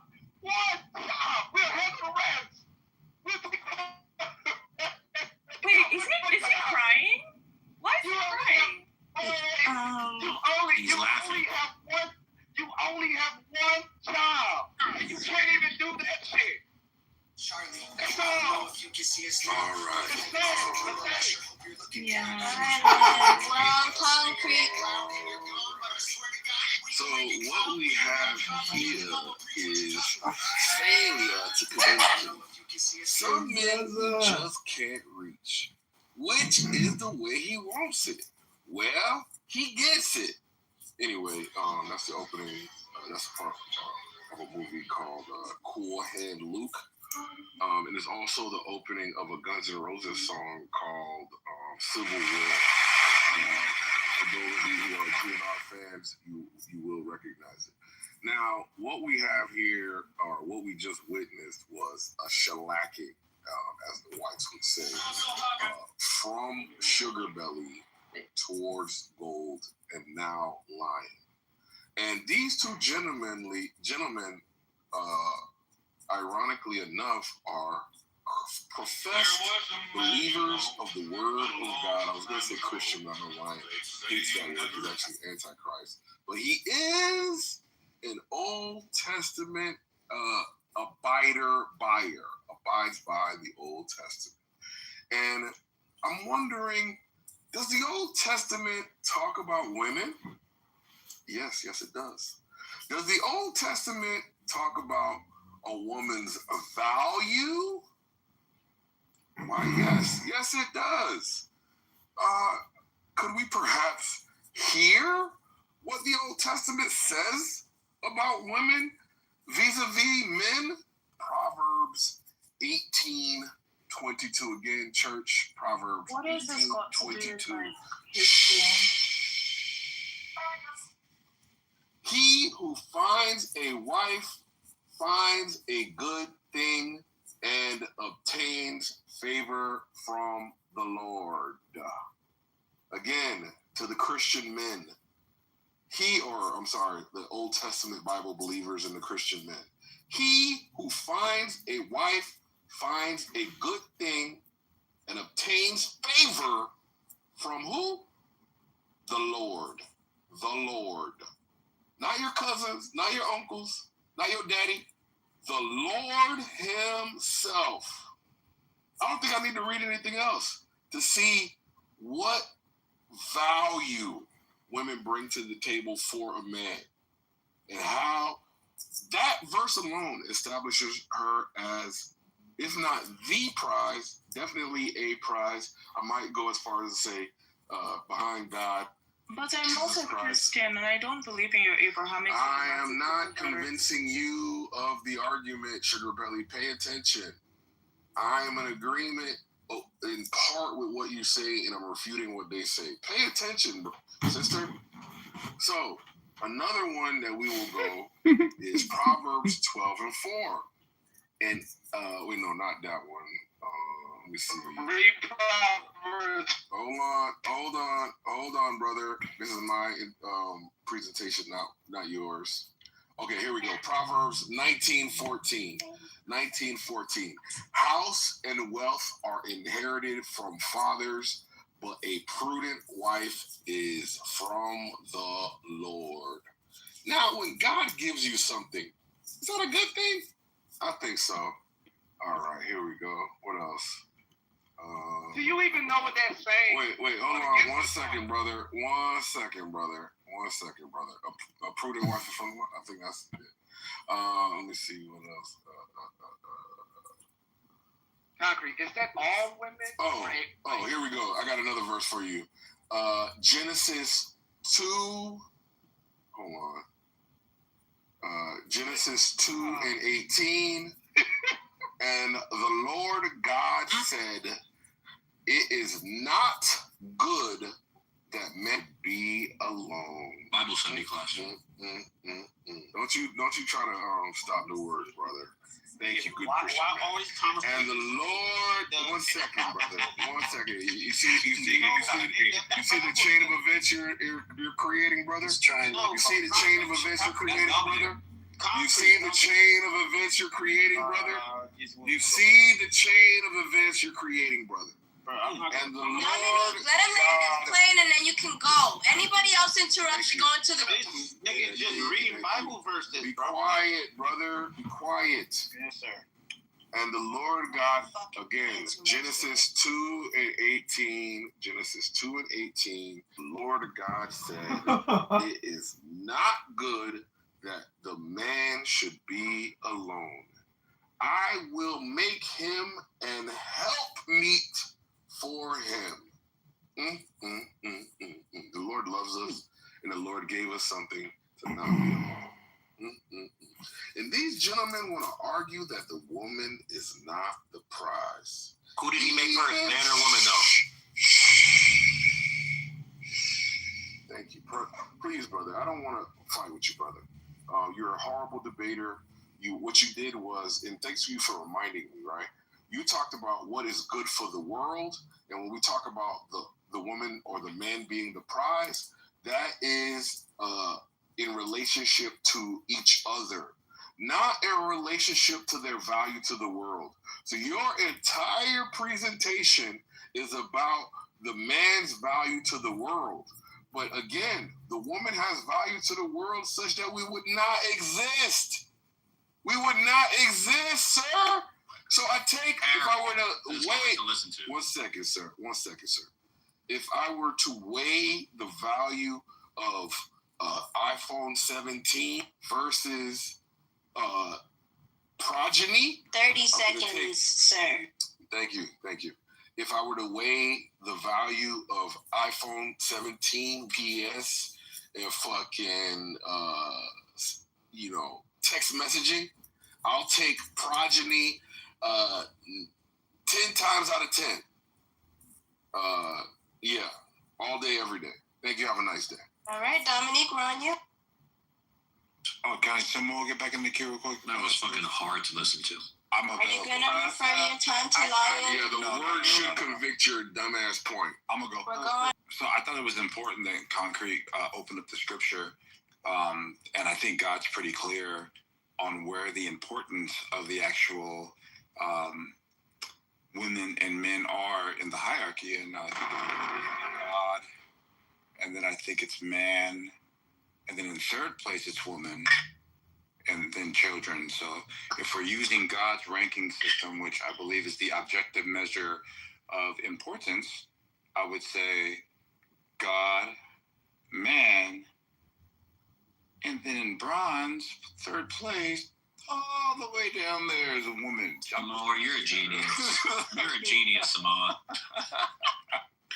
Absolute. Put me back in the queue. I got to deal with that one. We're on Oleg. You wanted to... Yes. I just wanted to remind you guys of a quote Socrates said. By all means, marry if you find a good wife, but you could say spouse. You'll be happy. But if you don't, you could become a philosopher. So I just wanted to share that with you guys. Thank you, Oleg. All right, we're on Lion, and then we're on Concrete. Oh, wait, I thought you saw last. Okay, Sugar Belly, Lion, and then Concrete. Yeah. Okay. I'll go after Concrete. Not like we veered into people reading the Bible. I just want to point out that, again, the Bible is your subjective invention, right? It's a religion, and part of the reason why men invented this religion was to control female behavior and to guarantee more access to themselves. But I'm not a fan of arguing things that we can just look up. So this is something about how, like, oh, this is the case in every culture, and so on and so forth. And then Lion had kind of said something that's sort of like backing that up. And I want to just remind everyone that this is not true. In the original conversation that we're having, when we're like comparing Nigeria to America, I said that like we've got hundreds of different cultures in Nigeria, and in Africa we've got like thousands of different cultures, and all of them have different attitudes to the same issue. And I said like it's a spectrum. So you have on one end of the spectrum the people who believe that, you know, one man, one woman, be faithful to your husband, wife, be a virgin, whatever it is you want to do. And on the other end of the spectrum, you have the people who believe like you can do whatever you want to do, and like there's every position in between. So, I'm just going to read something from anthropological reports of the Igbo-speaking people of Nigeria. And I just want to, people who don't know this, like, I'm an Igbo woman, for instance. I'm an Igbo Nigerian woman. Igbo people are not some tiny, small, obscure tribe. Like, we are the third biggest ethnicity in Nigeria, 33 million people. And at some point, we were the second biggest ethnicity in Nigeria. This is not like, oh, you're reading the practices of some tiny little tribe that lives in some tiny little place and it's not representative behavior. And like this, and this isn't just like also our cultural practice. Many other ethnicities in Nigeria also have like similar or the same, right? So if you read, for example, from the Asaba book, you have, for instance, I believe this is page 59, right, where it says here, so up until the time of consummation of the marriage, the girl has a suitor who presents himself, but lacking one, the girl may take the matter into her own hands and choose a lover without her father's knowledge. This is, however, no bar to subsequent marriage, either with the lover or with another suitor. Various reasons appear to exist for this. In most places, this temporary property is attractive to the girls, not only as a time of unlimited sexual enjoyment, but also because it involves a respite from household work. Their lovers naturally bring presents, and this is no doubt a further inducement. It is worthy of note that in the Asaba districts, as on the other side of the Niger, the prevalence of theft of relationships is to some extent attributed to the existence of these friendships. And then if you go to the Oka custom, so this is Oka law and custom, there's a section called sexual license. It says, in sexual matters, all girls have the most complete freedom of action. After marriage, the degree of freedom varies with the locale. In Oka and the surrounding towns, and for people that don't know, Oka is the Anambra state, which is where I'm from.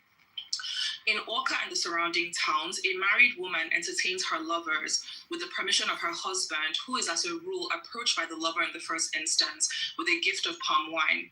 The husband may stipulate that nothing may be given to his wife which shall prevent her from conceiving, such as the meat of a cow that has halved of twins, and it will usually be agreed that the woman is not to neglect her husband for her lovers, but with these provisos, the husband seldom seems to raise any objection to a liaison.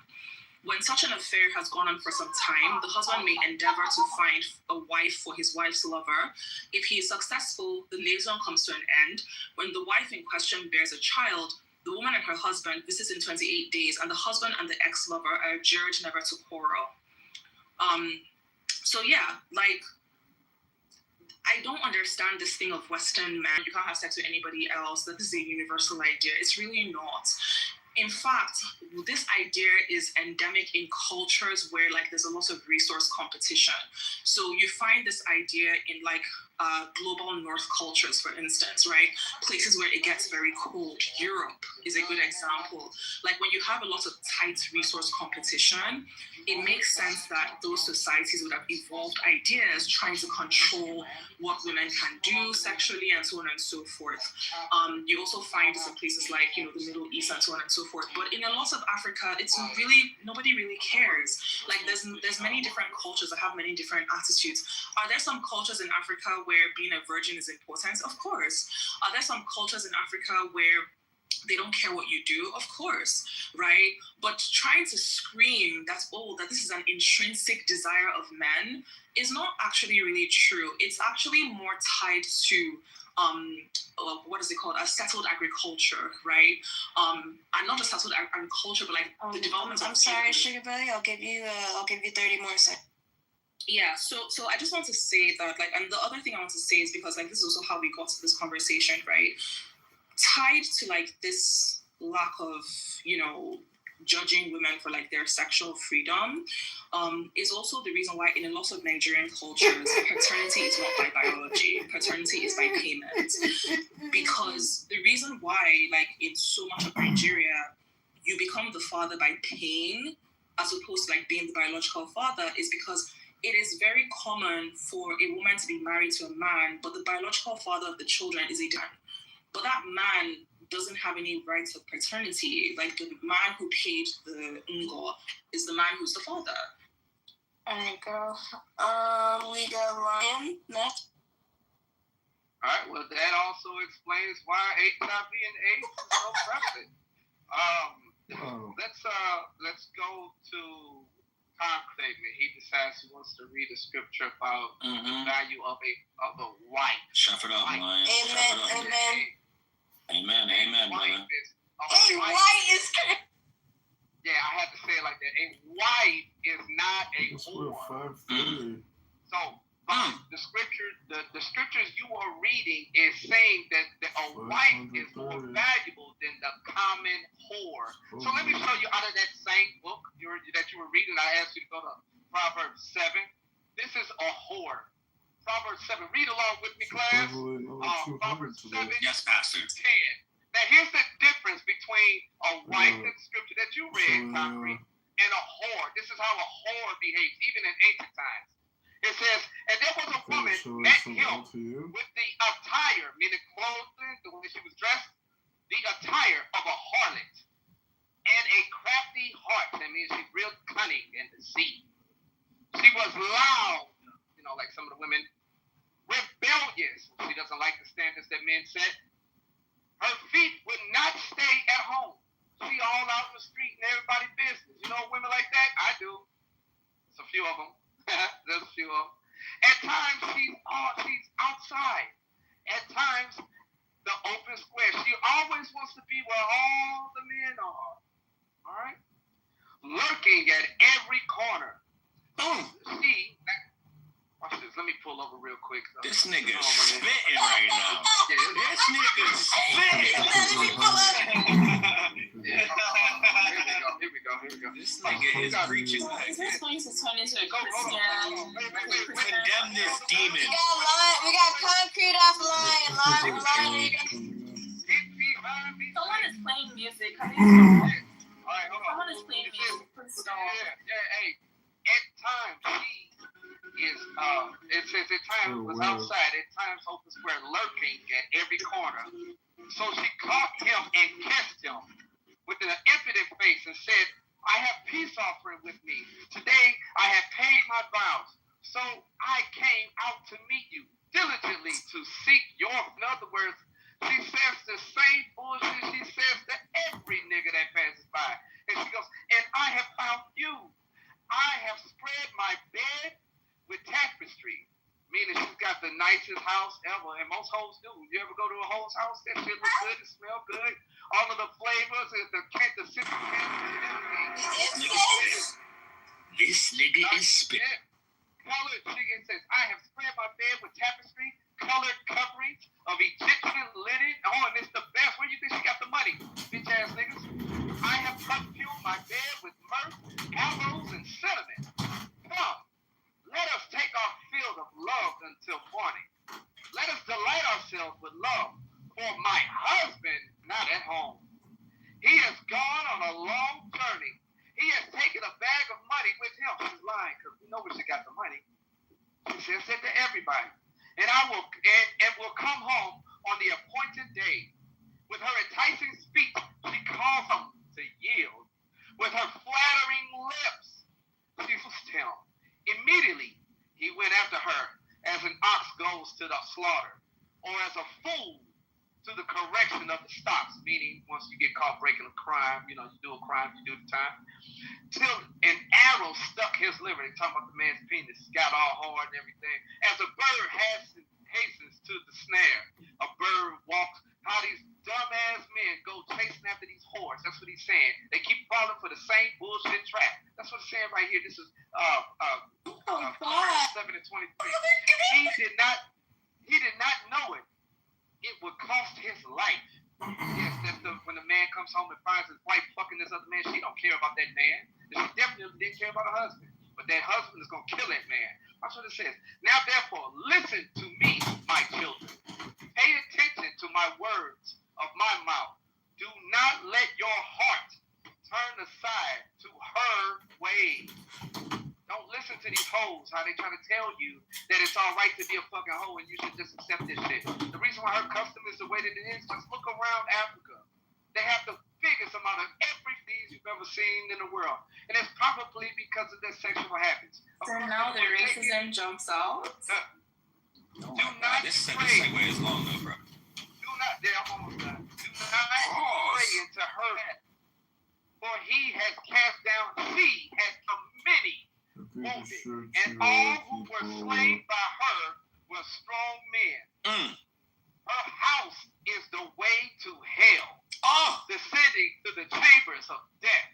That's that HIV, that AIDS. That's the reason why them African girls be coughing on you niggas, and y'all catch HIV immediately. They hoes. Now they come over here, they pass this shit around. Look around, people. They're walking death. Don't listen. Don't ever take the advice of some whole ass people from a third world country about sexual habits and how you need to be fucking liberated. Care about yourself. Don't be a walking piece of this. Listen, it's your body, ladies and gentlemen. That's your body. Shut up, nigga. All right. Hey, Violet, let this nigga land. This is your penis, ladies and gentlemen. Your vaginas. You don't have to pass around like okay? There's a reason why they're third world countries. Because of sick backward shit like that. That's why they were conquered. Thank you. All right, and now we're gonna have praise and worship by Concrete. All right. So, Lion told us about whores, and yes, whores exist, and I would venture to say that, unless you're equipped to deal with whores, don't marry a whore, right? We're not talking about a whore being the prize or not the prize. We're talking about a woman in terms of a man who has found a woman that he desires and wants to be with, whether or not she is or is not the prize in this relationship, right? We're talking about good, clean, normal relationships, not whores, right? So Lion is talking about something else. So in the context of a good, clean, normal relationship, my position, which I guess I didn't make it clear in my last submission, even though there is strong argument as to why the woman is a prize and is valuable, I would submit that both human beings are equally beneficial to each other. And any other assessment is just like a lack of understanding. And I understand how a lack of understanding works because, not everybody is in the same place in their spiritual journey or in their intellectual journey or their enlightenment journey, right? Because there's one thing to be intellectual, there's one thing to be spiritual, there's another thing to be enlightened. And I take it that you might be intellectual and that you can read the scriptures, but I take it that you are enlightened, that you understand them in their full capacity, in their full glory, right? And I just take it that it's okay because you're still on your spiritual journey, and I encourage you to continue. But the idea that a woman is just good for making babies is insane, right? In fact, they've done studies about touch. They've done studies about babies with touch, and I take it that, if you got a wife, you got a woman touching you. So I think we can extrapolate from the baby study the benefits of touch in a relationship with a woman, right? Okay. So from the baby studies, they found that if they were to just give the baby food and not hug it and cuddle it and so on and so forth, that they showed a difference in physical development, right? That the babies who were not, treated with love and affection actually were stunted in their growth, right? You can look into these studies. So we can see the value of a, physical relationship as a man with a woman. And they also talk about the metrics of a man who is married and having sex, which I take it is a normal marriage and not like a weird ass marriage where you're like not having sex and so on and so forth, where you actually love and coitus and all that other good shit. And they talk about how those men are healthier, happier, live longer, so on and so forth, right? So to think that a woman is not a prize is crazy. And I would say vice versa. We all know what men bring to the table: protection, support, on and on and on. Right? So the answer is, as usual, both. It's not one or the other. It's both. And anybody who is operating from either side of the pole is just egotistical and misguided. And again, I understand it. Different people are on different stages of enlightenment. And so I get it. I understand. Can I finally add in? I've been waiting for quite a while. I was actually part of the crew. You're part of the queue, Sarah. You go, you're next, and then Okay, well, I will say. Sarah to go first, and then Gold and me. No, let her get back in the queue. I saw the queue and like Sarah is like after me, so like maybe because Sarah was well. Let's do Lizard and Gold. Are you no, making we're the gonna decision? do Gold and then Shibeli and then Lazara. Okay, thank you. I'd like to just start off by saying a very important Chinese phrase, okay? It goes, 保持阴部清洁. You know what that means? That means don't let your pH balance be off and keeping it clean. That's what it means. So that's my entry into this segue, okay? I want to talk about Sugar Belly said. She said, because I have a vagina, I can just exist and get attention, validation, and all these different things, right? You say that, right? I want to tell you that being desired is not the same as being valuable. See, men want sex, right? The same way the world wants Wi-Fi, but that doesn't make either more valuable, right? It makes them more in demand. Value is what you create or contribute, not what others want to use, right? A vending machine gets used every day. It doesn't make it priceless. You know what I mean? So your value fades, right? But a man's value can rise forever. You might be born with sexual value, but it's going to fade, right? Men build value over time. At 18, Sugar Belly, women peak at the sexual market value. At 35 plus, high value men are at their prime. So older wealthy men consistently date younger women, right? And men gain value with money, power, and wisdom. Women lose sexual leverage as they age. No one's really looking for 80-year-old pussy unless it's Martha Stewart, let's be honest, right? A man becomes more desirable with time. A woman becomes more reflective with time, right? Now, let's look at passive value and short-term leverage, right?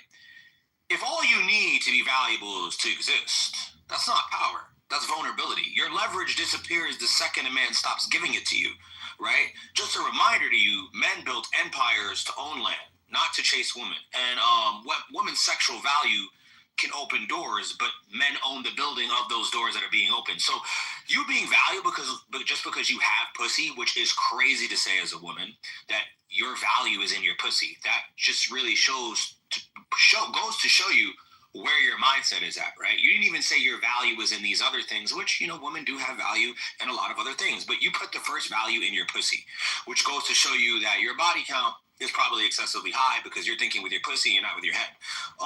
You being valuable because you have pussy is like saying a key is powerful just because it opens a lock, right? Real power belongs to the person that opens the door. You're confusing sexual access with inherent value.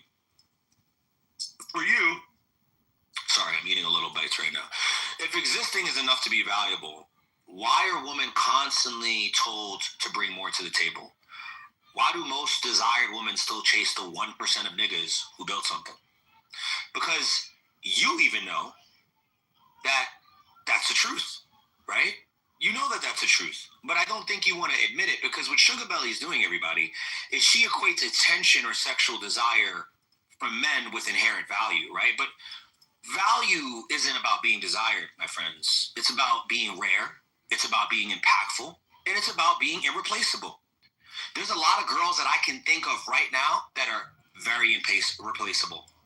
But when you think of a 6'1" successful millionaire and someone that lives in a very prestigious place and owns a prestigious company, are you going to consider that valuable? Or is the 80-year-old woman with her pussy flag more valuable? What's more valuable, right? Fast food is in high demand, Sugar Belly, okay? It is, but no one respects it. That's why niggas tell you don't eat fast food. Kobe beef is rare and earned. right? So if being desired equaled value, then OnlyFans girls would be treated like queens.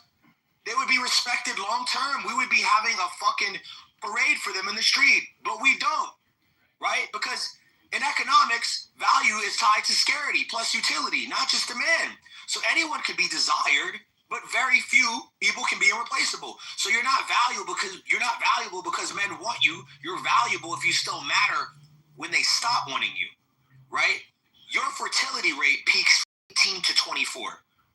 The male sexual market is tied to income. It's tied to confidence.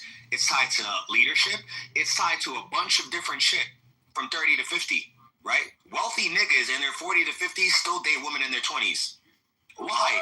Because women find those men valuable. And if you don't think that men are the prize, why do you look for a man to lead in the first place? Why do you say, I want a man that's stronger than you? You want a man that's faster than you? You want a man that's smarter than you? You want a man that makes more money than you? Are essentially saying, Sugar Belly, that you want a man that's better than you. When you choose men, do you down or do you date up? Are you dating a guy that's equally as strong as you? Probably not. Are you dating a guy that makes equal money with you? Maybe you might, but most likely not. Are you dating a guy older than you or the same height as you? You're probably not. You are using hypergamy, so going above and beyond to find a nigga that's better than you, and you're admitting he's better than you, and that's exactly why you're choosing him to lead you in the place that you can't get by yourself anyway. So you just prove my point more by saying that men are the prize. At the end, a flower is beautiful, but needs someone to water it. A man who builds his value is the one with the garden hose. That is us. Women's sexual value is front-loaded, right? At the end of the day, men's value is delayed, but it's earned because niggas get better with time. Women don't get better with time. I've never seen a shorty get better with time.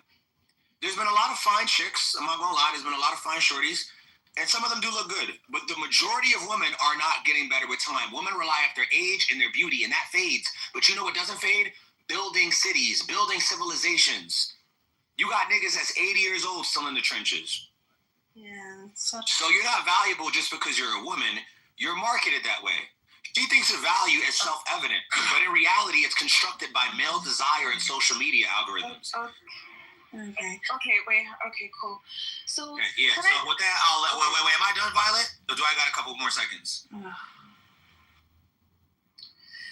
All right. So can I just say? Hold on, Violet. Do I have the floor? What? Weren't you just finished? Did you finish? Okay. Yeah. All right. You got like 30 seconds to land your plane. Another 30 seconds of shouting? Yes, I'll get a 30 seconds. Oh my God. Thank you. I'm sorry for shouting at you. I guess it's just a man in me. But I just find it terrible that you used your vagina as a forefront to represent women, which is very shameful to women because women have other things besides their vagina. So putting your vagina at the forefront to determine your value just really says a lot about you as a person, and then also what you think of women as well. So with that, I'll digress. All right, Thank you we're very on much. Sugar Okay, thank you. So can I just say, I really don't like this thing that some of you guys do, and I'm speaking to Gold, Pappy, and Lion, where you lie about what the person said to make your point. And it's weird because you act as if the entire room is not here listening to the conversation along with you. And I don't know what the point of lying is. I didn't say that women are valuable because we have a pussy. You asked the question, you were like, oh, so are you saying that you just have value because of your pussy? And I said, yes, we the pussy havers have intrinsic value. That was what I said word for word. Now you've given us a whole rant about how I supposedly said that, oh, your value is in your pussy. Never said that, right? But my point though is that women have intrinsic value. So it's not about sexual desirability, like at all. I never even mentioned this. You're the one who kind of manufactured this whole point to argue against it. My entire point is that, like, as human beings, women have intrinsic default value because of our reproductive capacity, right? And because of the fact that we're actually quite competent and quite capable, and we create community, and we create like all of the things that make, being a human being worth it, like in terms of like our socialization and so on and so forth. And so we're quite content by ourselves, you wouldn't find, like, if you sequestered men and women, you generally don't find women trying to, kill themselves to get into where the men are. But you will find men trying to kill themselves to get into wherever women happen to be. And that's because the women have far more value to the men than the men do to the women, right? So, and the second thing is that I really feel bad for, like, the women around you, Gold Happy.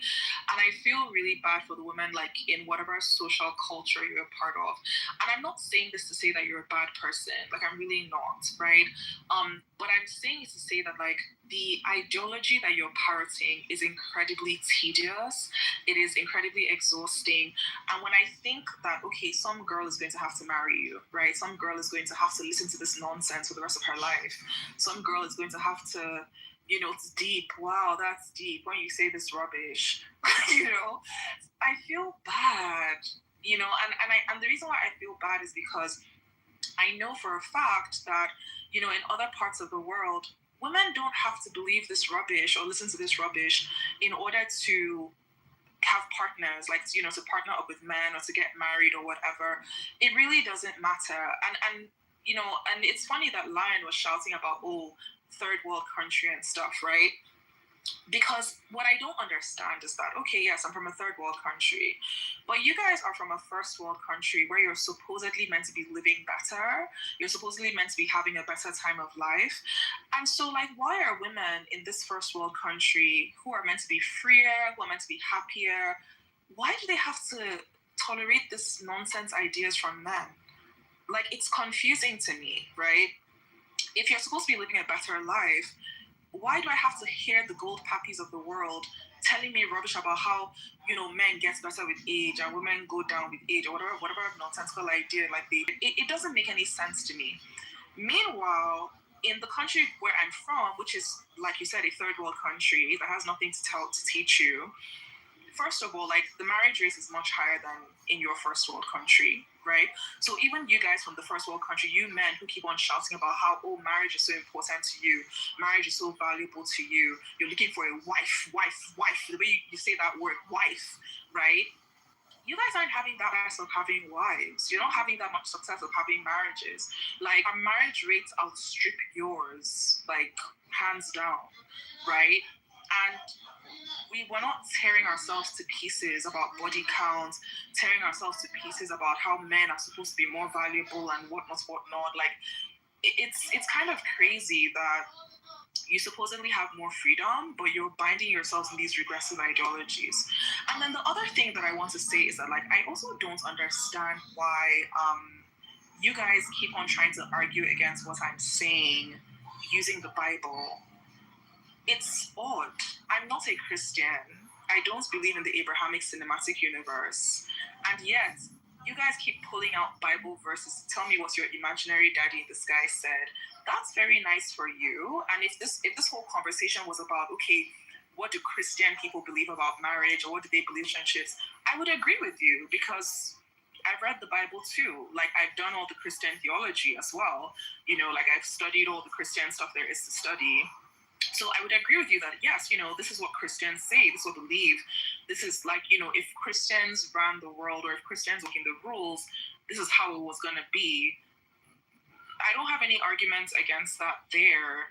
But where my argument is that you guys are trying to take what is happening in the Bible and then use it to make a fake history for other cultures in the world who have nothing to do with the Bible. And you want to tell us by force, right, that because your Bible says that you like virginity and your Bible says that women should close their legs until they marry one man, then our culture has to agree with that. No, our culture doesn't have to agree with that, and it doesn't. And we have the historical documentation to prove that it does not agree with that. So, I don't know why you guys are, like, so angry. Like, this was a fun, chill conversation, and I was hoping that it would stay that way. But some people started screaming and calling women whores and calling women hoes. And I just feel like you don't need to have this much aggression. But like I said, the reason why you have this aggression is because this is not a chill conversation for you. You're fighting for your life. Basically, you your life depends on women believing this nonsense. And if women don't believe this nonsense, you feel like you're going to die. That's the reason why you guys are so aggressive. It's weird. No, because Can I finally chip in for once? I mean, can I finally chip in for once? Wow, this has been so long. So That's what happens when there's a queue, Sarda. But go ahead. No, it's been going back and forth, back and forth, back and forth. No, there's been a queue this whole time. Just go ahead. I'd like to add that back to Lion's point, you made a claim about all this HIV and AIDS going on in Africa, but you forget to mention that 35% of the new HIV cases are predominantly Black males, even though they make a very, very small percentage of the US population, almost 40%.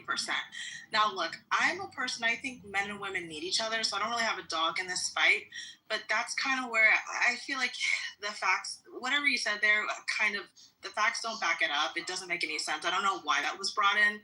Lisa, on the continent, so that's the actual fact. Huh? Say it again. Wait, what did you say, Sugar Belly? I said on the continent, like in Africa. Stop asking silly questions. Oh my God! Like I'm just answering the question. So I said that in Africa. That's your time, Lasara. That's your time. No, I was okay. So then, can you guys stop bullying Lasara? Like, what is going on? No one's bullying her. She wanted time. All right. I don't even know how much time I'm getting. But that's what I'm saying. Like, okay, what is this? Did she interrupt you to ask a question, or were you done? She asked me a question. So stop gold copy from my. So she asked you a question, and you want her to respond. That's part of your time. No, I wasn't. Don't take out of her time. I wasn't. Okay, if you could just let me moderate the stage and calm down, please. Can I? Okay. All right. Did you ask her a question? No, I didn't. All right. So I'm responding to Lion. So he was going on and on in Africa and HIV/AIDS. I'm basically making a statement saying the fact, you can look it up.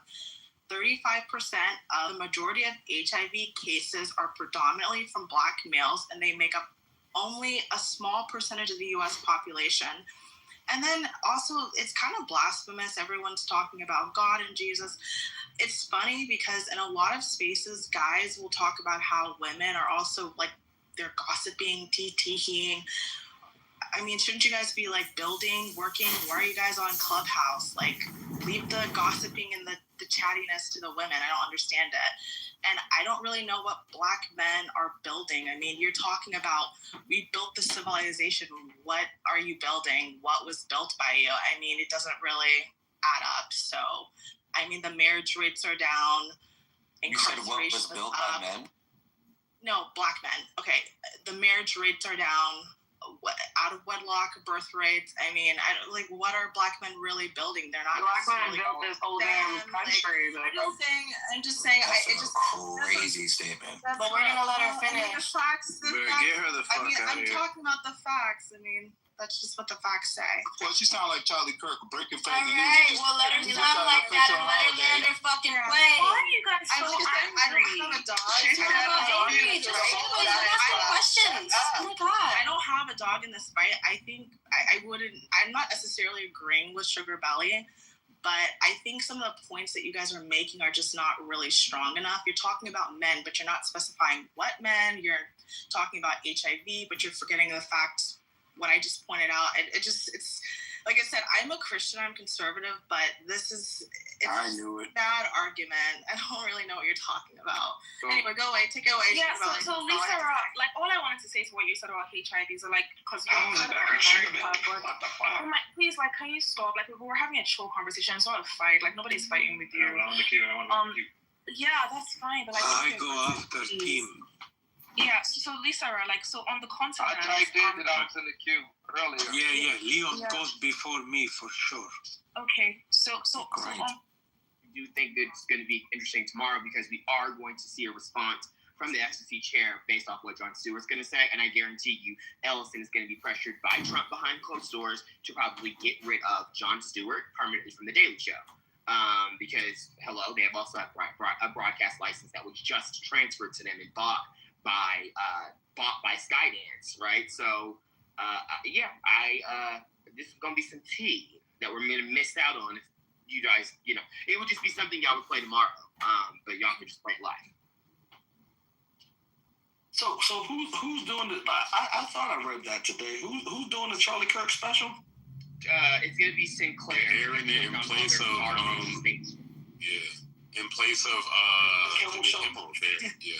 I would look. That's not surprising coming from Sinclair. I mean, we know what they're all about. I mean, they literally. It's really weird. Yeah, man, listen. Talk about it's gonna be a special about his life. Like, what the fuck? This is really fuck Jon Stewart on all cylinders. I don't fucking trust Wait, that. what? He's always. What do you mean? Wait, what? He's never been about shit. Wait, hold on. What is wrong? What are you talking about? We should. You talking about John Hancock or Jon Stewart? Which one we talking about? Stewart. He's the Jon Stewart. Jon Stewart. Jon Stewart is like dedicated to the struggle. What are you talking about, Water? So what? Okay, Water. I'm so confused. What are you drinking or smoking right now? Because you ain't drinking no water. You drinking something else. What's that? You must be dehydrated, bro. Wait, explain it to us. Stewart is like all of the progressives. They want all the progressives want Jon Stewart. Let me go pull a clip. What are you talking about? Pull clips. Hold on. Jon Stewart is the liberal champion in late night, and he's the person everyone else. You sure you're not talking about Bill? You sure you're not talking about Bill Maher? Because I'm he's my generation, Bill Maher. That's a great example. How old are you? He's my generation. What the hell are you talking about? This man is mentally ill or something. I don't know. He really is. Jon Stewart is in my generation, sir. I'm sure. Yeah, Water, aren't you like in your 30s? Yeah, but so he's my generation. He's not in your generation. I'm 32. What are you talking about? He's in his 50s. You're a generation. He's in his 50s. Are you confused? Maybe he grew up listening to him with his family. I'm trying to put it together too. We can't say this kind of stuff. But I tell you this, Jimmy Kimmel is my generation. I'm almost in. And I love the motherfucking Jimmy Kimmel is the truth. Yeah. Kimmel was and all of If you're a mom and you got kids, like his little Halloween specials where he asks kids questions, like I watch all his fucking little YouTube clips. Like yes, funny. He is funny. Yeah, like our generation, and if you're not a millennial, our generation would be like Lily Singh or Amber Ruffin. Like, I like Lily Singer. Yeah, but you're 32. Yeah, that's what the 30-year-old like generation or whatever. Fallon supremacy. Does Lily Singh talk about Fallon? No, she's not. She's 36 years old. I'm 32. I'm not a I'm a millennial. Hey, Matt, does she still have a show, Lily Singh? No, her show back 2 years ago. Okay, yeah, but her show was witty. I liked her. Yeah, it was on Peacock. And then Amber Ruffin has, I think she still maybe has her show. She's funny. She's like 42, like 43. Yeah, she's Letterman. Now she's in her 40s. I thought both of them were in their like late 30s. Yeah, they look young. For real. I mean, Lily is younger, but like Amber looks really young. I didn't know that. Give me David Letterman, Arsenio Hall, and fucking Jimmy Fallon. I mean, I like Jimmy Kimmel, don't get me wrong, but Jimmy Fallon way over Jimmy Kimmel. Jimmy Fallon is funny. Jimmy Fallon is real funny. So I never liked Jimmy I like both too, but Jimmy, the only reason why I like Jimmy Kimmel, and that's why I said it's like mom thing, because if you watch a lot of those clips be with the kids, and I love that. Don't forget about Conan. Conan is top tier. See, Conan to me is the best one. Because he's a big talk. I love fucking Conan O'Brien. That is my nigga. Conan.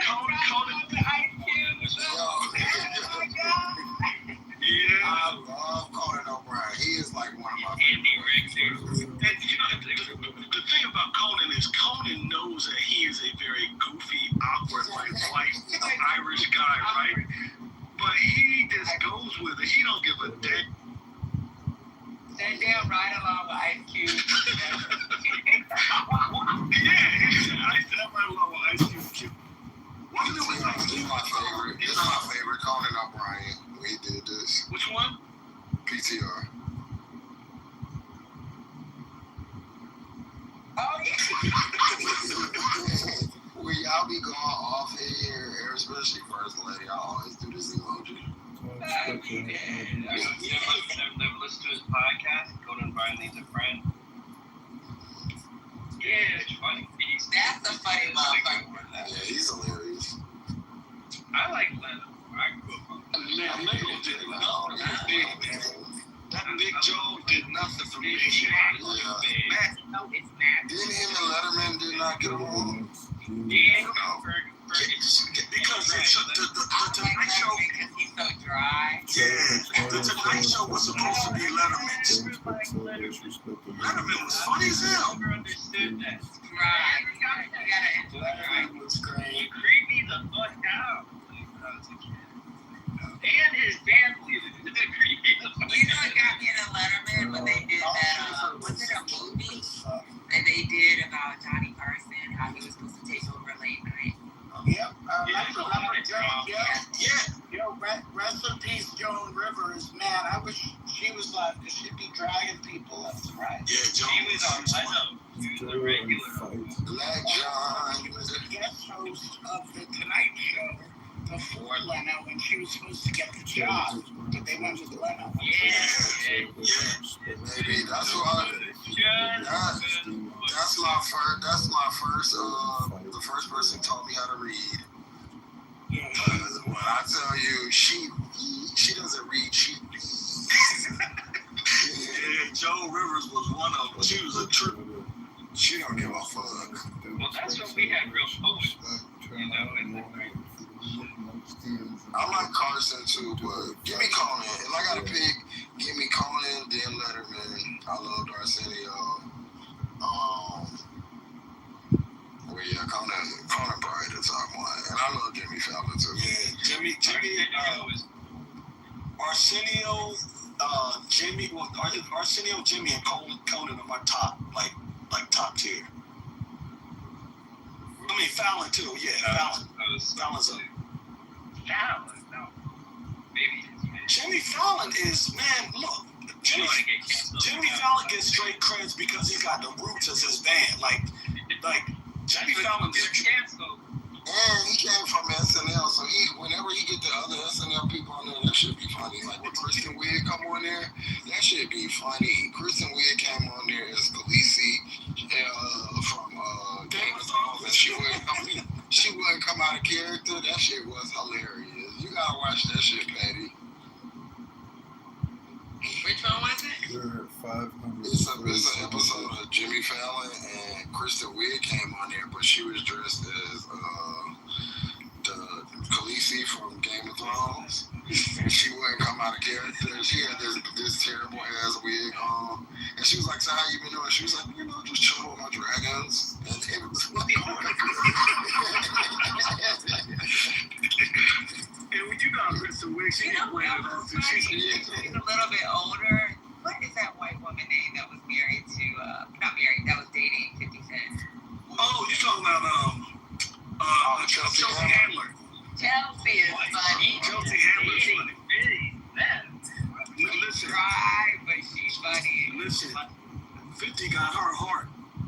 Nah, 50 got shot in the face, but she left 50 alone. Yeah, but I know she left 50 alone, but I think I remember her telling like she really loved him. She didn't say she loved him. She said she liked him. I think he bought her a matching car or something. She said somebody bought her a matching car. It was the public. It was just too much. Yeah. So she actually stopped fucking with him. You gotta watch Chelsea Does on Netflix. She got like one that's like Chelsea Does Sex, Chelsea Does Drugs, Chelsea Does Church. It's funny as shit. And when she does drugs, she goes to like South America somewhere to do ayahuasca. Funny as fuck, bro. She is hilarious.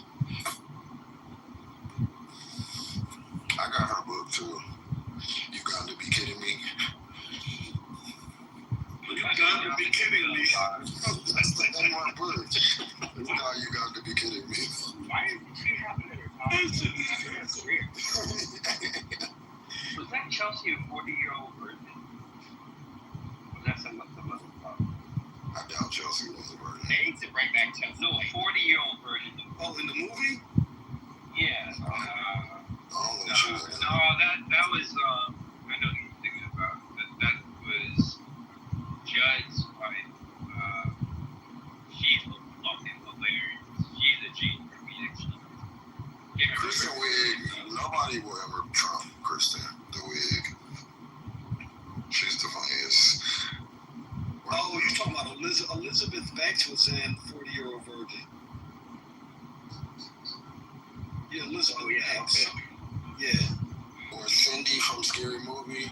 Now she was funny as fuck too. Yeah. I forgot Jane Lynch was in there. Leslie Mann was Judd Apatow's wife in 40-Year-Old Virgin, right? The one that throws up on him and says she wants to get French toast after. That big tall lady.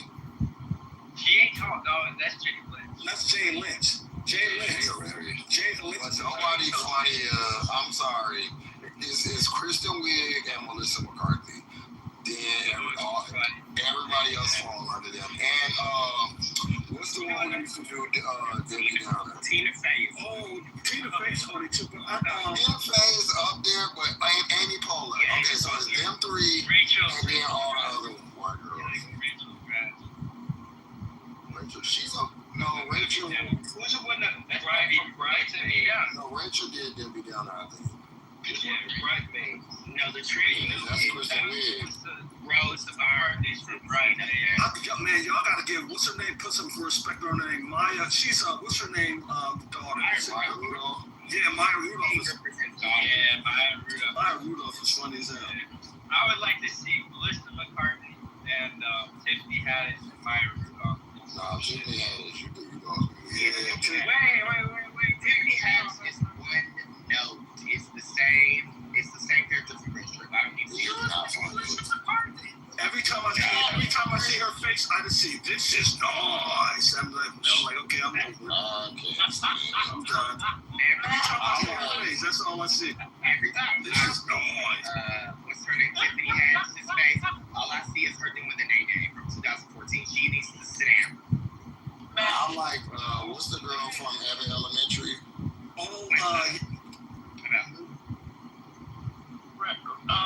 Representative Congressman from California. He's the one that ran for president and she shouldn't have been running for nothing. But yeah, he was just dragging what's his name up and down the street today with his little Kimball hat. He was, doing his thing like him. Yeah, I just posted it in the chat. He said, y'all better look the fuck out after the midterm elections, because we gonna be right back here. Y'all better get y'all lawyers. I'm like, whoa. He was like, bitch, as soon as we win these midterms, and I was like, I keep that percent. Bitch, as soon as he said this, well, I'm gonna add it in because I'm gay. He said, bitch, as soon as we win the motherfucking midterms, we investigating all y'all motherfuckers. So it's up, and y'all need to figure out how to get them lawyers.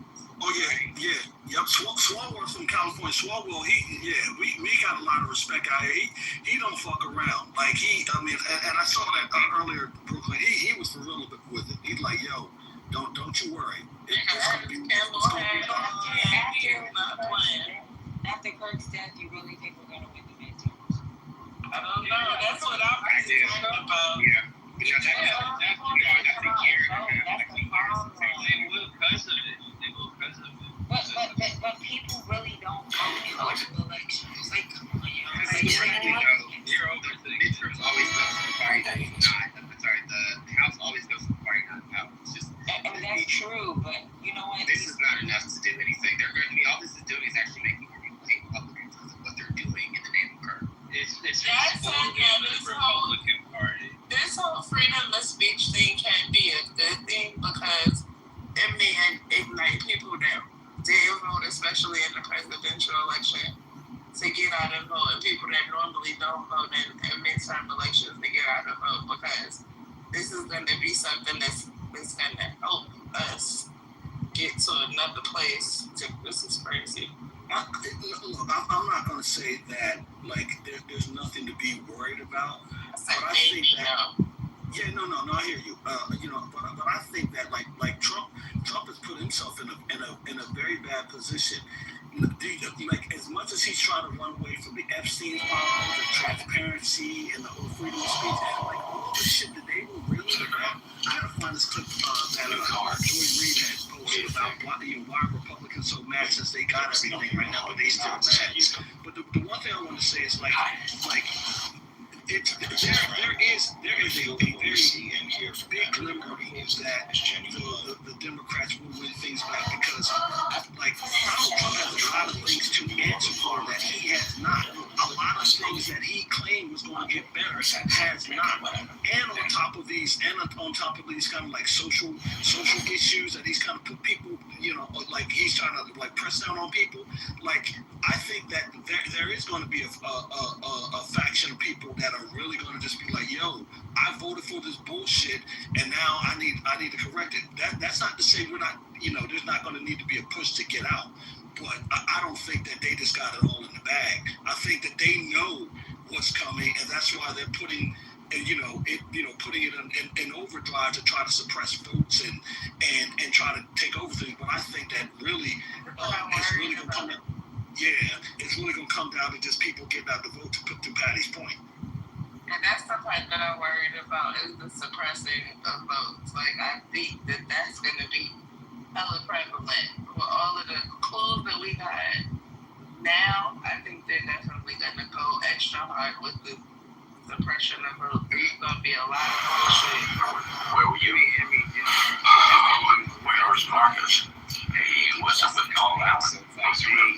He was We haven't took the data down projected. that means constant and sharp. I do not hope for a better world for anyone. In fact, I want my pain to be inflicted on others. Look at the special data. It's at D+12, and historically, literally every single year they did like a 15-year stretch. We've always been either +2 or -2, whatever that environment currently is when the specials are happening. And right now it's D+12, so I would say like D+9 at max D+14. But this current stuff's going to be honestly in the back of people's minds by next year. They're going to try to put it back in front of people in the midterms because they're doing the convention, the Republican midterm convention. The Democrats are going to too. And the worst thing you are going to do is connect every single Republican that is running to Trump. We're already in stagflation. We're literally walking into a recession. So we have a major event. Whatever major event is going to happen around the time of the election, I think that's the thing that I'm worried about. Like, there's a lot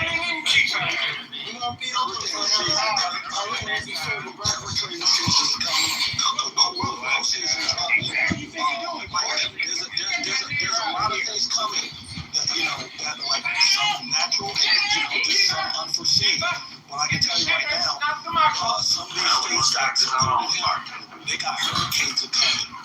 They can't avoid it. The hurricanes again, should guaranteed to come through their states. Let's see how they recover from them and his response because he's been dismantling things. Let's see how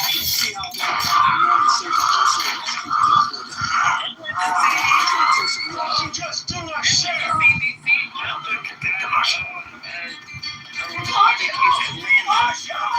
All barrels ain't that one goal. Somebody gets more bill on the goddamn screen. You just lose. You got 100 rats shaving every way out of that building. You got one chance to get out of this line. Is this the marshal at the cliff have addressing? Yes, it is. And RFK to send their investigation. Go ahead. You want to learn? Yes, indeed, we are. Marshal Kennedy, may I address you and your deputies and apparently the entire town of Dodge as to the incident that just occurred? Go on. The man lying dead in the dirt, who went by the name of Bill Sharp, is actually a wanted outlaw by the name of Willard with a price on his head of $200. What the hell you say? I'm willing to wager this man was elected sheriff sometime in the past 2 years.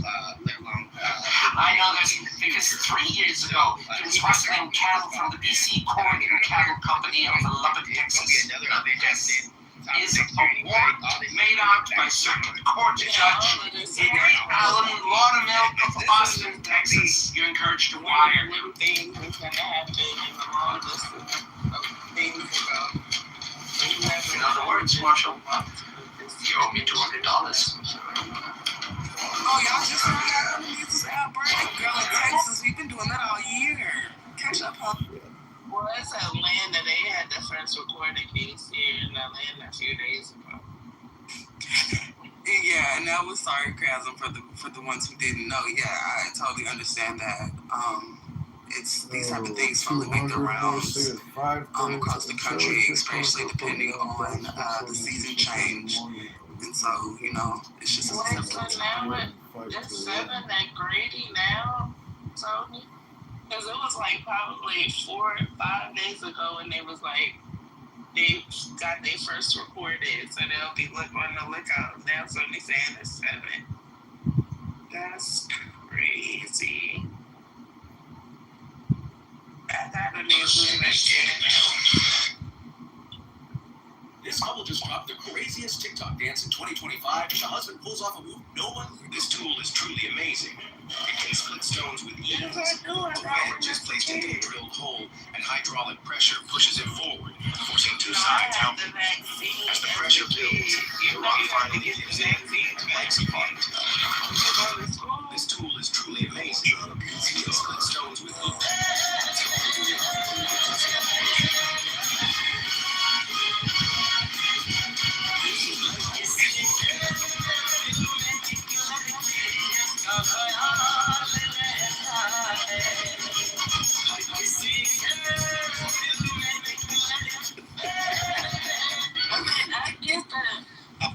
I'm going to strongly agree with that. I'm inclined to strongly agree with that. That motherfucker on the end definitely frustrates the shit. On the right end definitely frustrates the shit out of the person. Cappy caps. That's something what I definitely recognize Dame Dash and Jimmy. And Fat Joe is the king of cap. That was some tall tales, man. I'll be like, no shit. I'll tell you. We don't believe that. I know I still chase anyone. You used to be able to see it before, maybe. Maybe. I don't know. Yeah, like, that's mine. Chasing me, you know, upstairs in the Bronx. You don't want to chase nobody up there. When you need one touch out of thing, like some popular man. And I do. And I feel very bad for the family. I don't know what he's still on in this country. I don't know what's going on.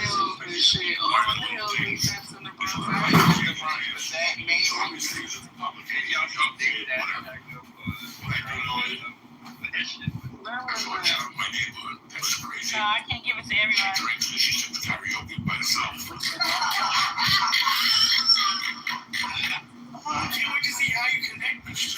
Here's where the contradictions arise, okay? So when we see murder, when we see the innocent people impacted, the innocent casualties, when we see all of the damage, the detriment, all of the mental diseases that are coming from this, right? When we see the core of just those dead lives being ripped and torn, and they're being imposed on doing it. Here's where I think that negligence needs to be called out, and it needs to be under scrutiny. It needs to be brought into a political space where higher authorities can take reign, because this detriment. I live in Montana. I got to this cowboy friend of mine. This death toll is so astronomically impactful, because you have a body of people who are claiming we are for life, we are for the well-being, we're for health, we're for this, but you can clearly see in the region, in the entire space that this war has kind of taken up, just tolls of damage, and there's no accountability along the way. what's even more bothersome is that there's going to be an upcoming generation that are going to have to take over this entire thing in order for their survival.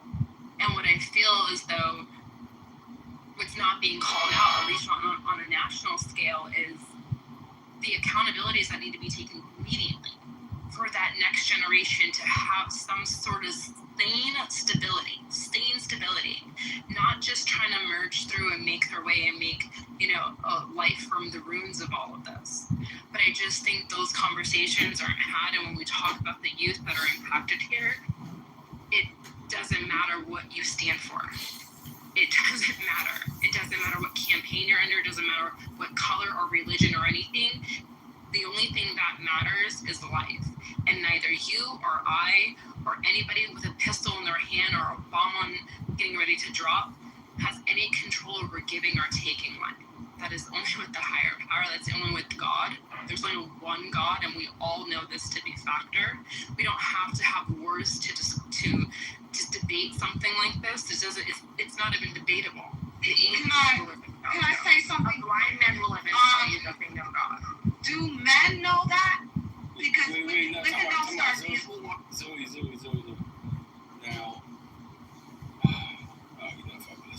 but thank you for letting me conclude. No problem. All right, so do y'all want to make this a troll room? Because that's not trolling. Do men know that? Let's just change the subject. All right, so that was a well put answer, even though I completely disagree with it. I don't allow certain things like politics to kind of like dictate our relationships with my friends. So, I don't do that. I think that's crazy. It's mutual. Thank you. Right. And let me play this clip though, because I think Jimmy Kimmel before he got fired.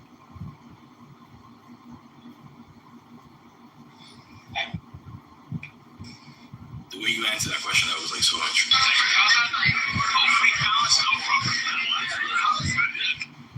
Subject to criticism. Friendships have been ended. Public figures have been torn to pieces. People are scared to speak up, and not just on social media. They're scared in the privacy of their homes too. It's late into game night. You've played every day. It's time for a game that'll challenge you mentally and emotionally. We do have one other game. Oh, what is it? Let's talk about Israel. Navigate your way through the Holy Land, stopping to pick up neutral talking points along the way. But if those talking points offend anybody, Obviously, this is all very complicated. Nice one, Dave. And I'm certainly no expert. good for me. But it just seems like the Israeli response is disproportionate.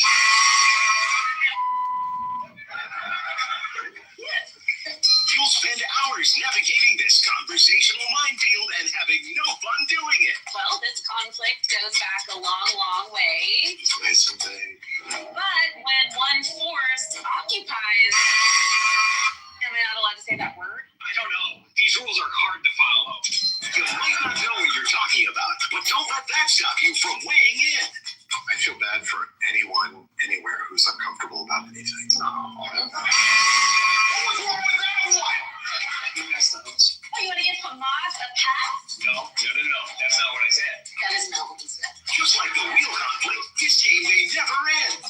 The two-state solution. The violent escalation. Both sides.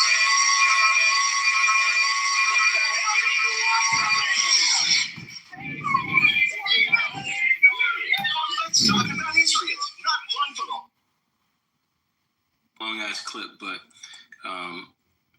this is the type of pins and needles that people go through. Like when they're like, I'll put the link in the chat. The type of pins and needles people go through when they're talking about Israel. You know what I'm saying? 1 2 to the 1 2 check. Can hear you fine, Fatima. How you doing? I'm good. How's everyone doing? Yay! We are doing. Yay! Do you want to chime in on the subject? I mean, with Jimmy Kimmel, I mean that is like unbelievable. That should have never been. I can't believe that. the whole show, like for years, it's been, you know, you've got people who are producers, you've got people who are doing the music, you've got people doing all sorts, and actually making fun, you know, jokes, completely destroyed within a second. Yeah, they weren't that funny. And the freedom of speech, that is unbelievable. Within a first world country, that is unbelievable. It doesn't matter. He was never partisan like that. And so from somebody from outside of the country, yeah, that is freedom of speech being definitely lynched, and the word lynching is. Can I chime in real quick? I mean, give me a second, guys. Just let you know, maybe on the individual person's level. Who's on? Again, Augustus, thank you for teaming up. Yeah, man. Like, I see the example of Jimmy Kimmel being the example of somebody being their speech being suppressed because of their comments. And is that the catalyst for the end of free speech in America? I vote no. Listen, when you go onto broadcasting networks, you sign contracts saying you're not going to say certain things on air. Like, if you've ever been on a radio show, it's the same deal on radio.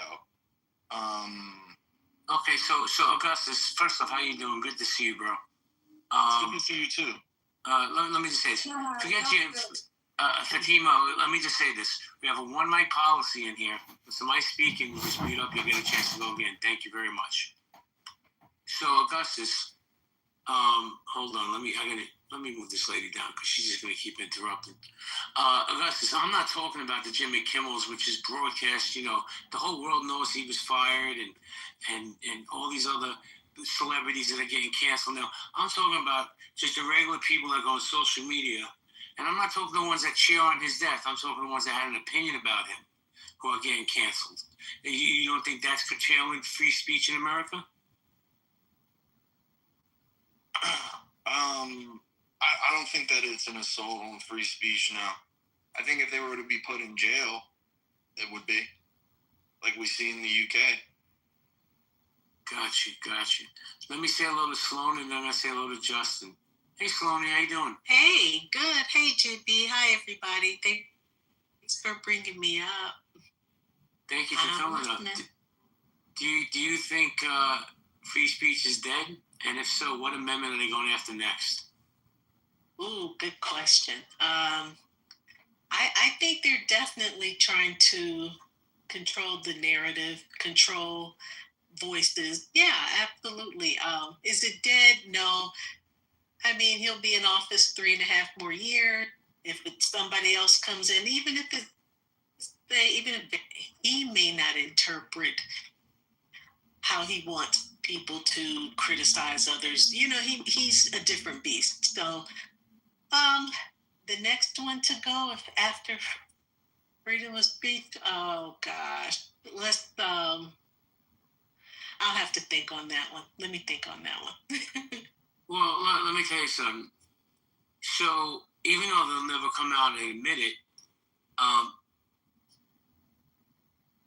Donald Trump and the FCC had their fingerprints all over this.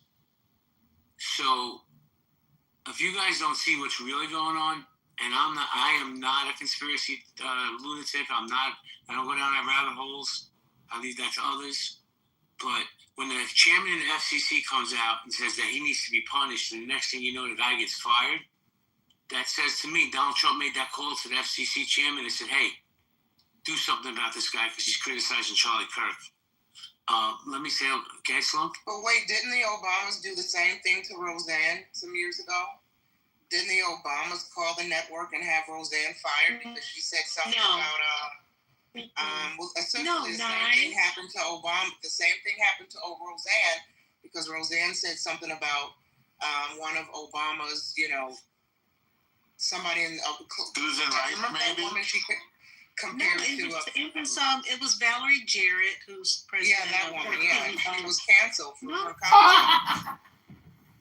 No, she compared her to a monkey or something that was very vulgar. One, she didn't know that Valerie was the black woman too.